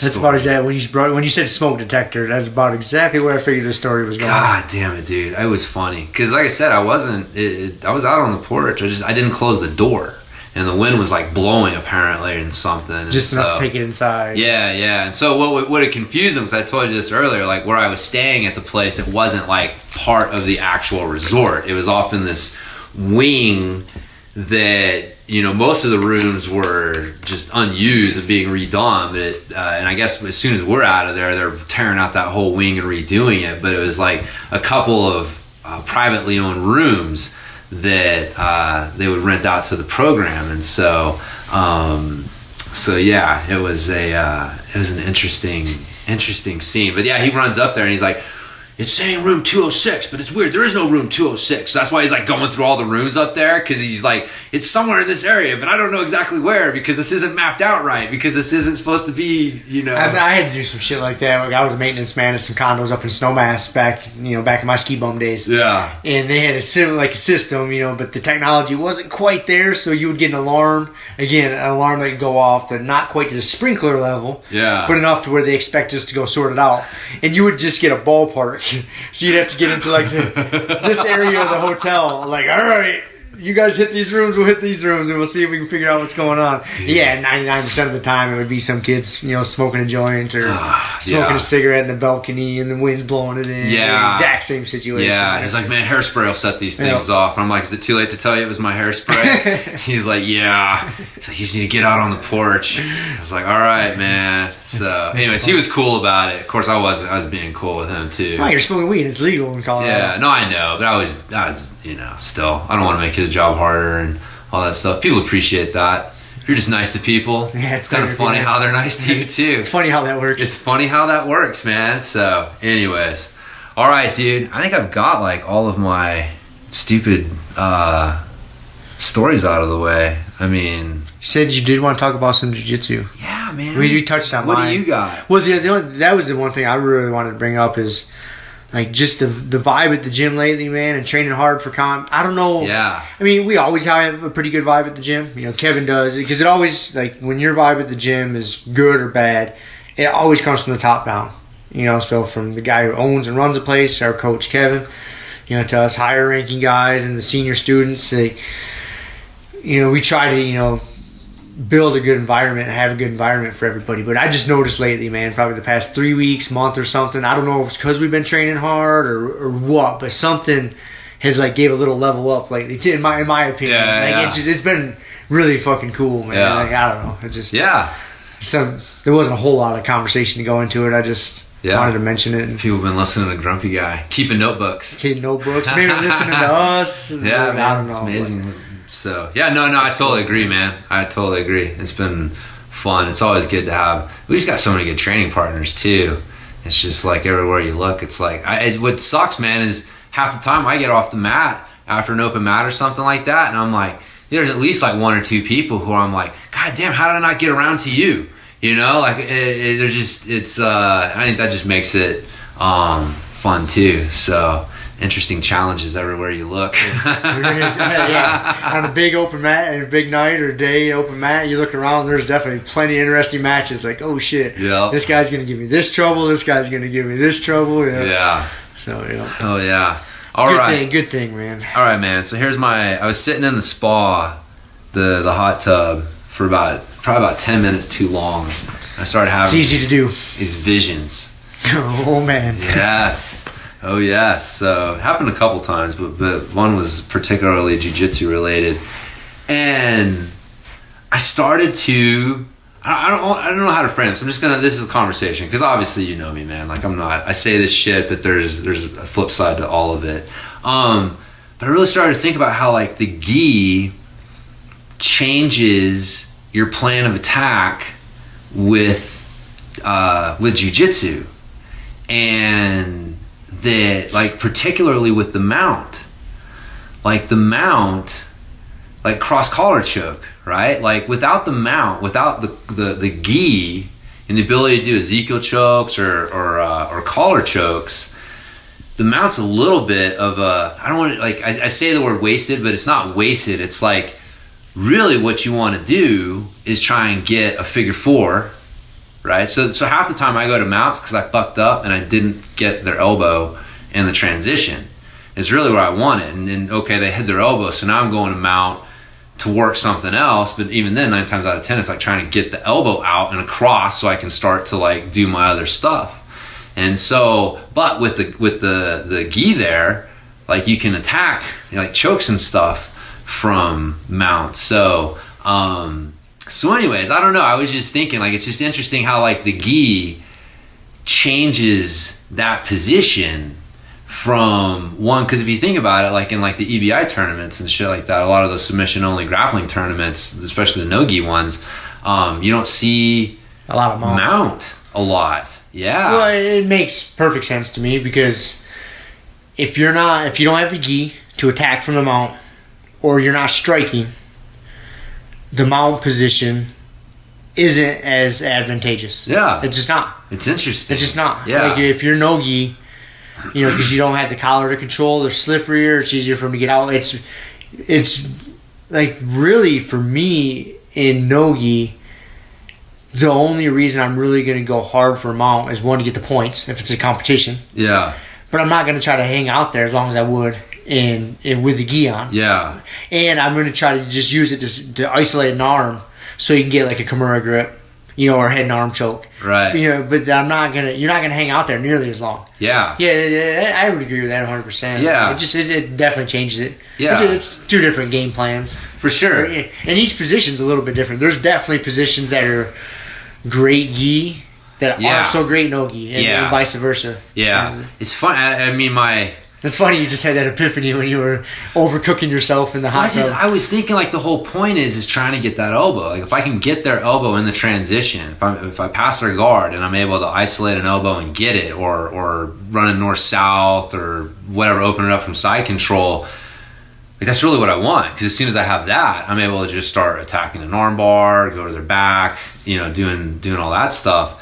So yeah, it's usually when I get to side control and I'm like, fuck, I can't get their elbow. All right, now I'm gonna go to knee on belly and start going to mount. So I was like, dude, like mount is almost like, I say this shit, but I'm like, it's all, mount's almost like an indication you fucked up somewhere. Like if I got to go to mount, especially from no gi, is because like somewhere before there I fucked up. I did not get their arm isolated, and so. It's I don't know, it's just a different way of thinking about it. Like that's like in passing, I'm not trying to settle, I'm trying to get that fucking elbow, because if I don't get that elbow, I'm gonna have to go to mount in order to do that, and it's just all these other steps that you have to take to get to the same fucking spot. I think that I see what you're saying, but that only applies when you're focused on like getting that elbow. If you want to get to the back, the mount is a good place for a good route. Like if I'm not so worried about getting a Kimura grip or getting that elbow or controlling that, if I want to go to the back, but you still got to get that elbow across. I treat the mount like a transitionary position, like a knee on belly. Yeah. Because I can get there and cause enough discomfort. Because you know what's going to happen. Like if their back's flat on the mat and I go to mount, they're going to turn up on their side to elbow knee escape or shrimp. Yeah. So now their back is off the mat. That gives me the opportunity to insert myself into that hole between their back and the ground. But they wouldn't have turned up and gave that hole if I wouldn't have gone to mount. Yeah. So if I wanted to go to the back, but you're getting that elbow across though. You know what I mean? It all still comes down to isolating an elbow and doing something with it. Right. So you're doing that. It's still the same. It's a different. But I'm letting them take their elbow across. Yeah. For me, so I don't have to do it. Right. Yeah. But as soon as that's by going what you're to looking mount. for. Yeah. Just they're turning up. Just they're moving, so I don't have to move them. Yeah. Yeah. So it's like you're presenting them with two choices, and either choice sucks. Yeah. Is really what. No. I know, and I love a good trust me. I mean, I still mount. I like a good mount and all that stuff, but it was just an interesting thought. I don't know. I see exactly what you're thinking, and there's definitely some logic to it. Yeah, because it is. It's not if you're not striking and there's not a gi, it's not as an advantageous position. It's not. Yeah, you're limited on the attacks there. Your attacks and your control there. Yeah, because if someone really bridges, is really shrimping hard, you're sweaty, you're slippery, you can wrap your arm around the head and try to cross face the shit out of them, but you're going to be leaving space. But if you can get a thumb in grip in that lapel and drive your forearm into their neck, they can only resist that for so long before they have to start addressing that. Yeah. And when you can anchor it down with the lapel, or you can use their lapel and loop it up around their neck somehow. Dude, I know. Yeah. Yeah. There's a ton of options. Yeah. Well, that's my I don't know. I hate to again gi. I was joking around. I'm like, man, I'm getting to the point where I hate the gi. Like it drives it, and it is so fucking annoying on both ends. Like the other day, I was joking around the court after I'd said something like that, and I had him in Spider Guard, and was like, I was like, see, isn't this shit annoying, dude? I was like, if I didn't have all these grips, you'd be past me by now. And he just started laughing. It's just, compared to no-gi, there's just so much. You got to deal with so much stuff, and so much of it is artificial in some weird way. So it's only artificial if you're trying to compare it to something else. Like it is an activity in and of itself. It is gi jiu-jitsu. It is gi jiu-jitsu. So, yes. That's so. If you're not trying to compare it to anything, there's nothing artificial there. It's gi jiu-jitsu. Oh man, I know. I look at it. It's funny that you get frustrated. Like I like gi and no-gi both. I think I have a shit ton of fun doing both of them. I like the gi better. I enjoy it. I just have more fun doing gi. I'm not saying I don't. It's just weird, and I do it. You know what I mean? Like 95% of my training is the gi, and I have no, because I know all the benefits. But man, when I really just got to be like completely, honest about the situation, and like, man, if you're just rolling and I don't know, I find like dealing with the gi it's so much more exhausting, so much more like it's a different energy system. Different energy system. I mean, you definitely ain't tired no-gi, but it's not the same like tension, slow and grind grips tension, and stuff like that. You don't. It's a different game, and so anyways, they're different in both ways. They're just two different activities. Yeah. They're very similar. Yeah. But they're also very different. Yeah. And again, I love the gi. It's funny. It's like the things that you hate. Like I always tell my clients, like, man, I hate doing intervals. I'm like, good. That's what you need the most. Whatever you hate is like you need it. Like that you hate it because there's some fucking weakness in that area. And so I know that the gi and just like having people just grab my fucking gi pants and pin them, and now my hips are done. I can't move my hips. You know what I mean? It's so much harder to do that to somebody in no-gi, and like, okay, now my hips are killed. Now what do I do? Because so much of jiu-jitsu is like moving your hips. And so it makes you solve different problems in different ways. And, I have fun with them. I don't know. So there's nothing about gi jiu-jitsu that I hate. I would never put that word onto anything. And like, I don't mind. Like, I just like to say shit sometimes to get a reaction, but I don't hate gi jiu-jitsu. I know you That don't. ain't it. That ain't it at all. But I understand there's some frustration. But it is what it is. It's frustration. It's just it was just it was just an observation that, like, yeah, I don't know. Is this one of those things that we've had this conversation before, to where sometimes you get a gas bubble and you don't know whether it's a fart or if it's an idea? It may have been, man. It may have been. Is this a gas bubble? It may have been. There's logic. I'm fucking around, but there's logic to it. Yeah. I mean, I'm just saying that, like, look, if I really wanted to just run down the fucking 10th planet rabbit hole and be like no gi all day, like, I can almost kind of see where it's like, yeah, man, like the gi's frustrating to deal with. It presents kind of these weird arbitrary problems that are just, unique to wearing a fucking winter coat and jeans kind of thing. You know what I mean? I think that's where you're getting fucked up. Is your gi jiu-jitsu is gi jiu-jitsu, man. No, I understand. Who can, like, I don't. So if you're talking about from like a self-defense, okay, what are your benefits from gi jiu-jitsu versus no gi jiu-jitsu? Or is it what translates better to MMA? Blah, blah, blah, blah. These are all different conversations. I understand. It's just gi jiu-jitsu is gi jiu-jitsu. Quit comparing it to anything I'm else. not comparing it to You're pajama wrestling, man. And you got the pajamas there, fucking use them. Dude, trust me, I love a good lapel. Is anyone else? It's great. I mean, Kevin showed me the double fucking pant leg grip on my my single leg X stuff, and I'm digging that. And so, I mean, I love a good grip. Like, I guess it's kind of like for me, because mountain biking, you got like cross country and you got downhill, right? And it's like, if you're going to tell me, like, okay, which one, if you just really had to be totally honest, like, you love mountain biking, you love it all. Like, you love all of it. But man, we're sitting here, we're fucking, 5 beers deep, and it's like, all right, buddy, you really just got to be totally honest, man. Which one of your 2 children do you love more? You know what I mean? And it's like, motherfucker, it's neither one, you know. But like, if I really just had to choose, like, you know, I'd probably like downhilling, you know, a little bit more than just like cross country riding, trail riding, you know, like, but I do mostly cross country trail riding. You know what I mean? It's like, all right, so then let's play this thought experiment out. I have a gun to your head right now. yeah. Or I am the ruler of your world now, James. Yes. And you can only do one type of jiu-jitsu for the rest of your fucking life. Yes. Gi or no gi? I do gi. Okay. Because it makes you more versatile and it makes you better at no gi. Okay.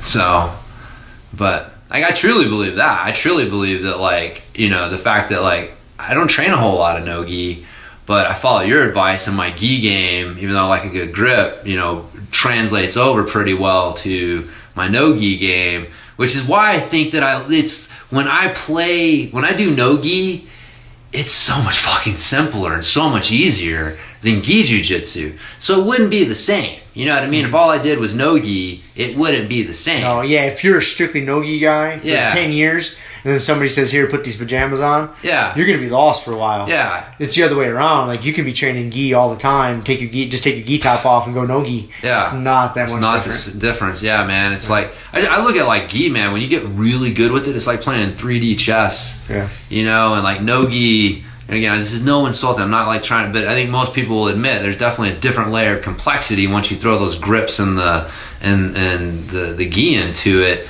that isn't there with the no gi game, which allows you to like focus in on other stuff a little bit more. But so again, like it's that yin and the yang, right? Like I wouldn't have the same like kind of I don't even know what the word is for. Like I said, I don't want anybody. I don't want Disdain? this. It's not. This is totally coming across the wrong way. I'm sitting here and I'm listening to myself and I'm like, this is fucking coming across the wrong way. It was one of those like, okay, this makes sense when I'm fucking 10 minutes into the soak, or 10 minutes too long in the soak in the hot tub. But I'm trying to explain it and I'm like, yeah, shit. You're explaining it. I'm giving you a hard time. And I know you don't dislike it. Yeah. Because like I told you, if you told me you didn't like the gi and you hated gi jiu-jitsu, I don't know if we could be friends. No, man, I love gi jiu-jitsu. So I know you're not saying that.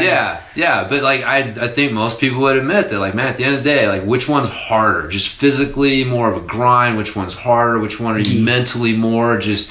And so it's like, so there's almost kind of this sense of like, when you do no gi, that like I said, that you can see where if you just kept going, you'd end up in like, no gi all the time world. But I also realized, like, man, like it's because of the gi jiu-jitsu and the grind that it puts me through and the lessons that I learned from it. And I love it too, man. There's fucking moments with it that but anyways, yeah, it was just funny.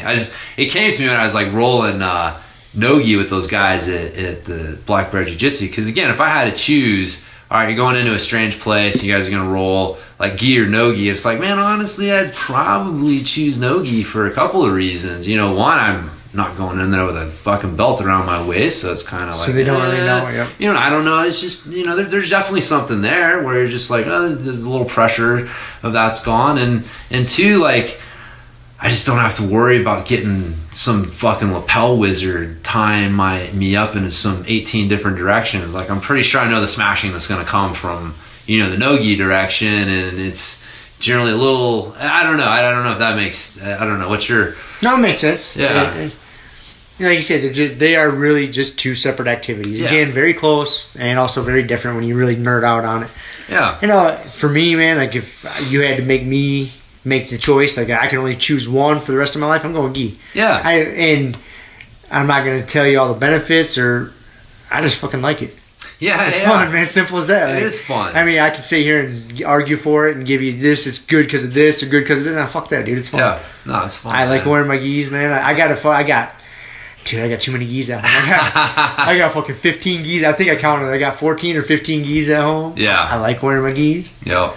They're fucking cool. It's like, a lot of women like buying shoes and purses. I like buying gis and backpacks, man. There you go.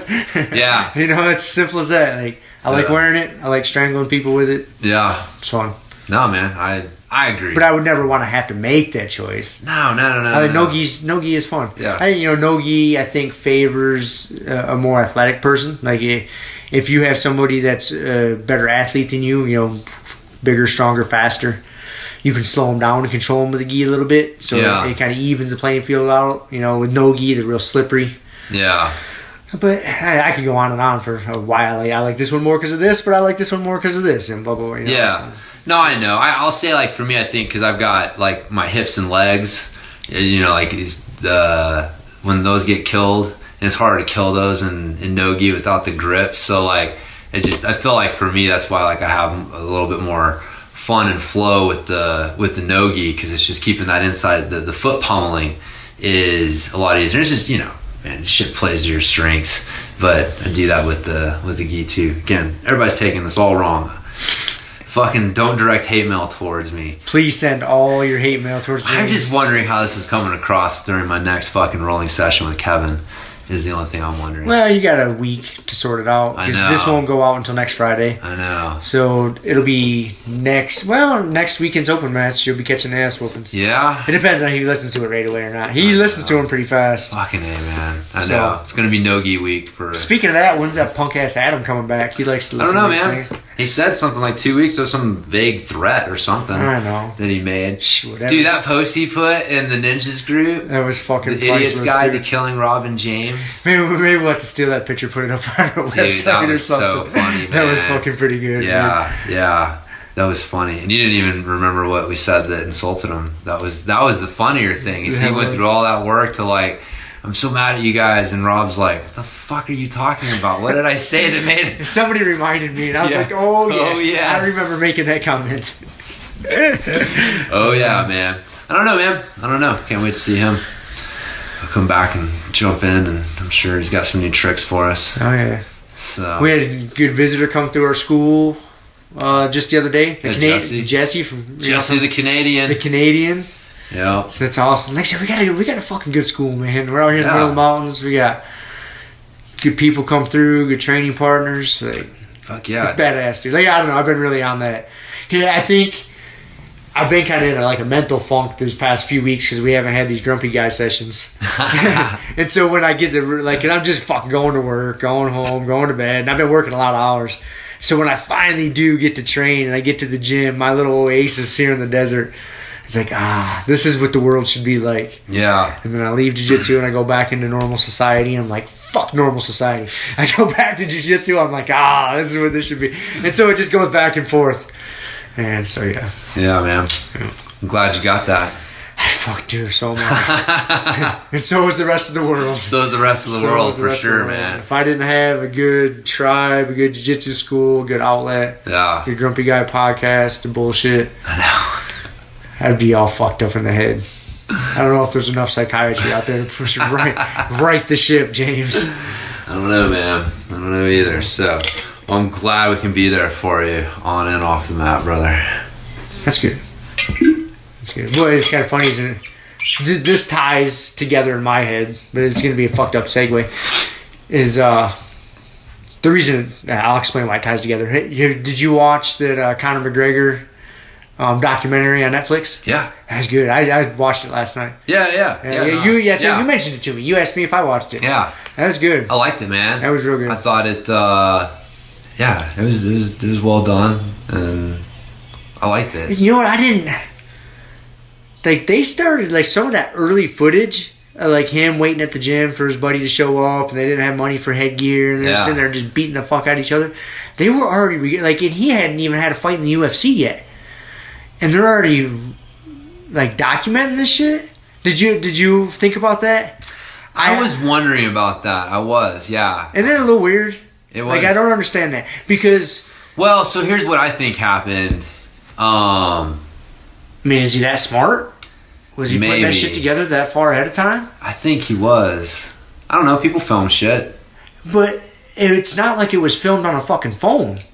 I mean, there are some of those, like, there's decent quality there. Dude, like, when he's, like, the one in particular is, like, he's waiting in the car for his rugby friend to show up. And then they go into the gym. Like, that's not just, like, him talking into his phone, like a shitty recording. Like, there's some production gone into that. I mean, I don't know shit about production. Yeah. You know, obviously, you know, you see what I'm doing with this fucking podcast, and we're not doing video, thank fucking God. But yeah, and then they went into the gym. Like, there was plenty. Like, the dude hadn't even fought in the UFC yet, and there was plenty of time. I don't know. That's my conspiracy theorist fucking tinfoil hat. Yeah. Getting situated. Like, I don't know what happened. There's something fucking going on there. I don't know, man. I don't know. I think one,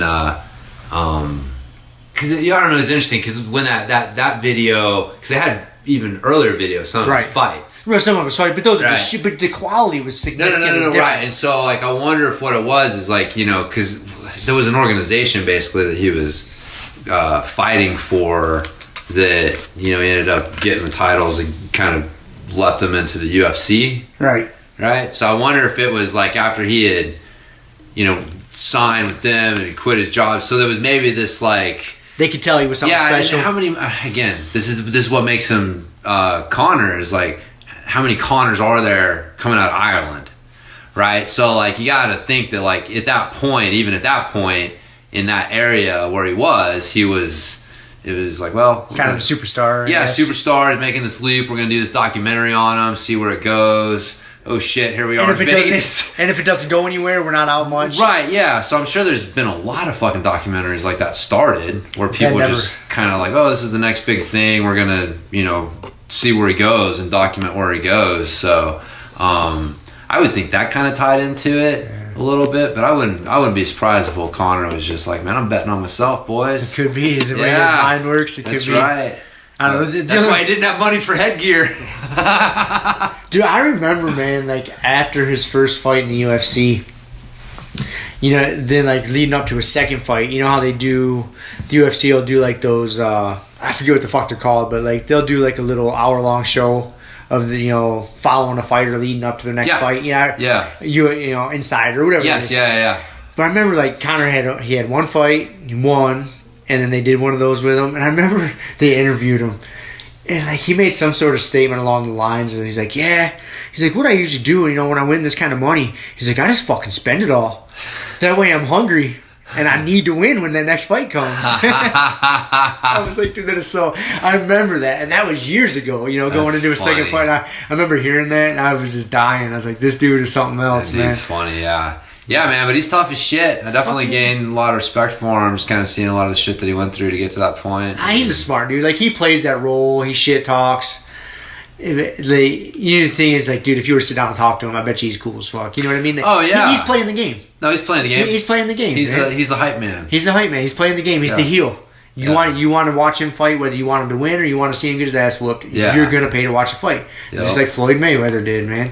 Yeah, you know, Floyd Mayweather did the same thing because Floyd Mayweather's even smarter. Like, I was thinking about this because, like, Floyd Mayweather's boxing style is boring as fuck unless you're a boxing nerd. Yeah, super defensive. He's not knocking fucking people out. I mean, he's a hell of a boxer, probably one of the best boxers ever. Right? know? Yeah, but he's boring. No one wants to fucking pay for watch that. So he was smart enough to see that. He's like, well, I know I can win all my fights. Like, I'm a bad motherfucker. No one can hit me. But I'm not knocking people out. I'm not taking damage. These aren't brawls. People want to see brawls. So how am I going to get people to pay to see my fights? Oh, I'm going to be an asshole. I'm going to be an arrogant, the money team, throwing money around, flying to private jets. I'm going to be the dick. People want to see me lose.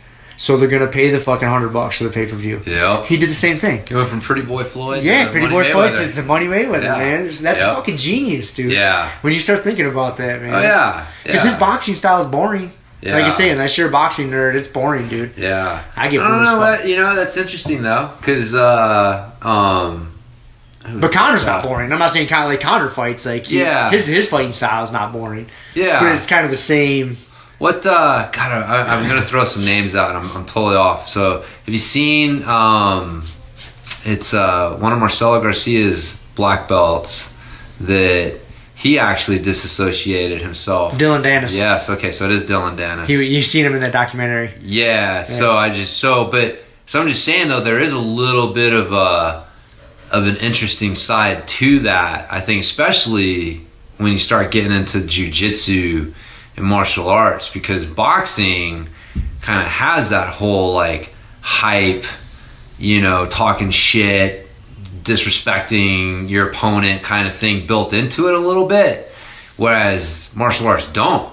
Because you're supposed to be a martial artist, quote unquote. Yeah, and martial artists don't act like that. They don't act like that. You're not supposed to act like that. Yeah, right. There's a respect for your opponent and stuff like that.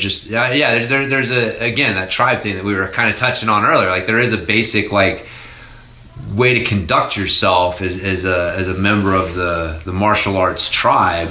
And especially like the Japanese like Oriental influence ones, and so I can kind of see where I don't know, people are themselves, but that whole hype thing I think can backfire on people too, because if it's not really you and you're just doing it for that purpose, you're kind of taking a bit of a gamble with it, because it may hit and it may make you that money, but again, you're pissing people off along the way. You're disrespecting people, you're alienating people, and so I don't know, man. I don't know what's your thoughts. You're basically like alluding to that scenario that happened with Dylan Dennis, because he was Marcelo's black belt, and he was competing in high level jiu-jitsu tournaments, and he started trying to do. We started training with McGregor. He was helping McGregor with his jiu-jitsu. Yeah, and so. He's like, oh, this guy's being the heel. He's being the hype man, talking a lot of shit, getting a lot of publicity, making a lot of fucking money. Let me carry this over to the jiu-jitsu world. It doesn't play out. Yeah. It's jiu-jitsu's more of a pure sport. And there's not the money behind it. Right. I don't care how popular you get in jiu-jitsu.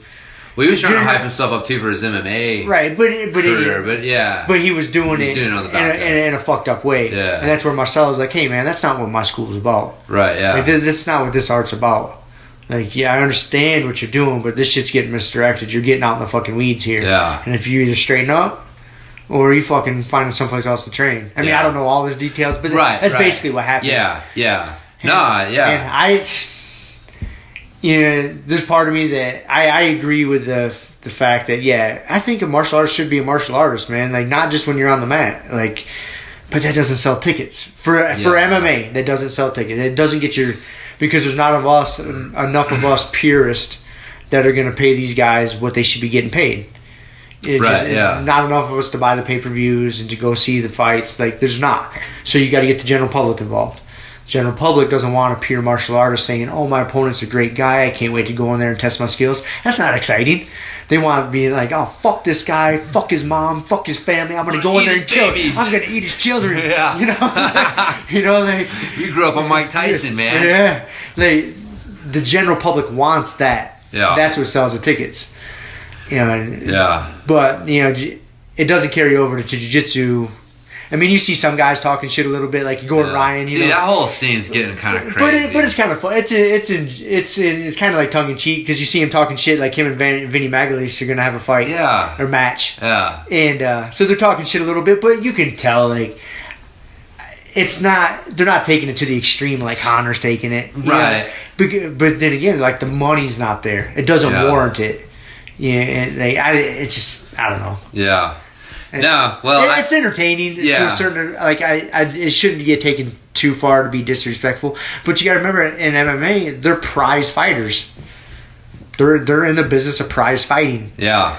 So it's a funny kind of little conundrum there. Do you be a pure martial artist and not sell tickets, or do you be the fucking? But see, now everybody's trying to jump on that.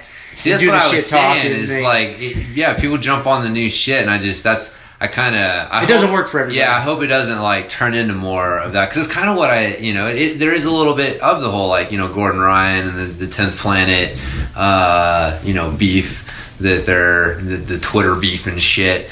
It's like okay, there's definitely some more hype and interest, but I don't know. You just hate to see because people follow the leader, and so.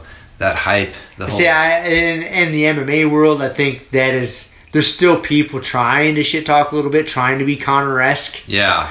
But I think people are realizing, hey, I'm not Conor. It doesn't work for me. Yeah. You see it dying out. Like, you saw a lot of people doing some, like, terrible post-fight speeches. And, like, I remember that heavyweight Ben Rothwell. There was one he did. that it was so like, I don't know the dude. I've never met the fucking guy, but it made me uncomfortable. It was so embarrassing. I remember he did like some big stupid laugh like he was a villain in a movie. Like, oh my God. I was like, what is going on here? Like, we can't turn this into the fucking WWE. Yeah. That's one thing that concerns me, and I don't think it will. I hope it fucking doesn't go that way. Yeah, I know. Me too, man. Me too. It's not. I don't know. I enjoy good hype, but I enjoy like to a certain extent. Yeah, like Cormier and John Jones. You know, that was legit. Yeah, those guys don't like each other. They don't like each other. Yeah, yeah. Like Connor, man. That's just who he is. Like he legitimately fucking. That's. So I think that's the difference, and then people look at those guys and then try to emulate it, and I think that's where they get in trouble. Yeah. So. Yeah, it's a tough deal, man. Trying to make money on your fighting skills. Fuck yeah, it is. That's why there's not very many out there doing it, man. So yeah, I'm not. I ain't judging anyone. No. I just thought it was kind of interesting. We were just touching on McGregor and kind of the attitude and the success he's had, but then looking at other athletes where it's like, well, it's not quite working out quite as well. So anyway, so there you go, man. Got anything else for us? I don't know, man. Not off the top of my head. No. I definitely don't have any fucking notes. No, I do. I got one more Telluride story. We'll leave one. It's better than the smoke detector story. So the valet, right? So this place where we're at, the Peaks, it's got like freaking Porsches and Range Rovers and BMWs and everything in the parking lot. And I've got my '97 Honda Passport. Fit right in. Oh yeah, I didn't stand out at all. So one day we were coming out, and I'd asked them to get our car, or no, we'd come back up for something, and we told them that we're going to be back in a couple of hours to drive back down. So they kept it in the upper lot, and we come out, man, and it's a little busy up there, and so the valet looks at us. He's like, "You're the one with the truck?" I'm like, "Yeah." He's like, he said something like, "Make it happen. Don't scratch anything." I'm like, what?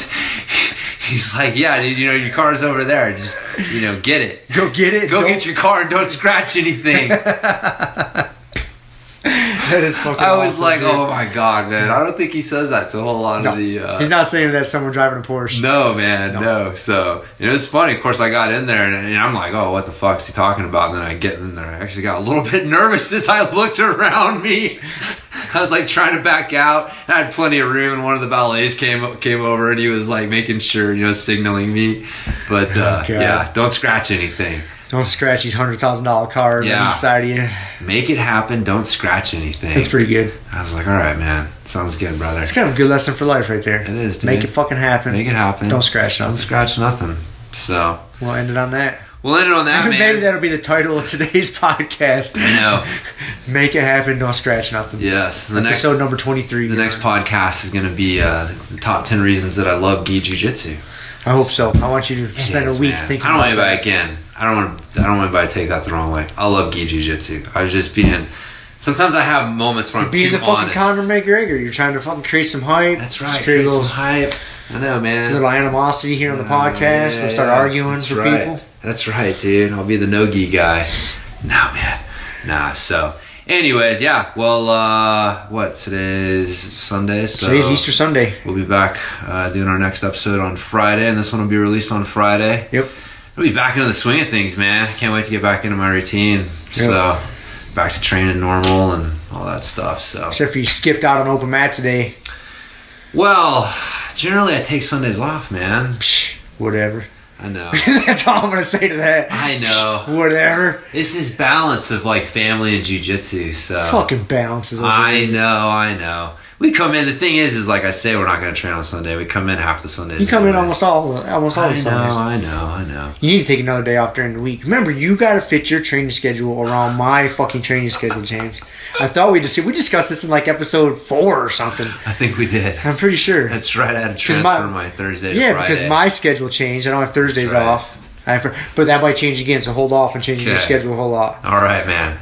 Will do. So, anyways. We'll leave on that suspenseful note. That is very suspenseful for everybody. All right. So if you made it this far, we appreciate it. I had a lot of fun catching up with you. We talked a little jiu-jitsu in there and stuff. Honestly, We probably talk just as much jiu-jitsu in this podcast as we have in... I mean, there was definitely other podcasts that were way heavier jiu-jitsu. Yeah.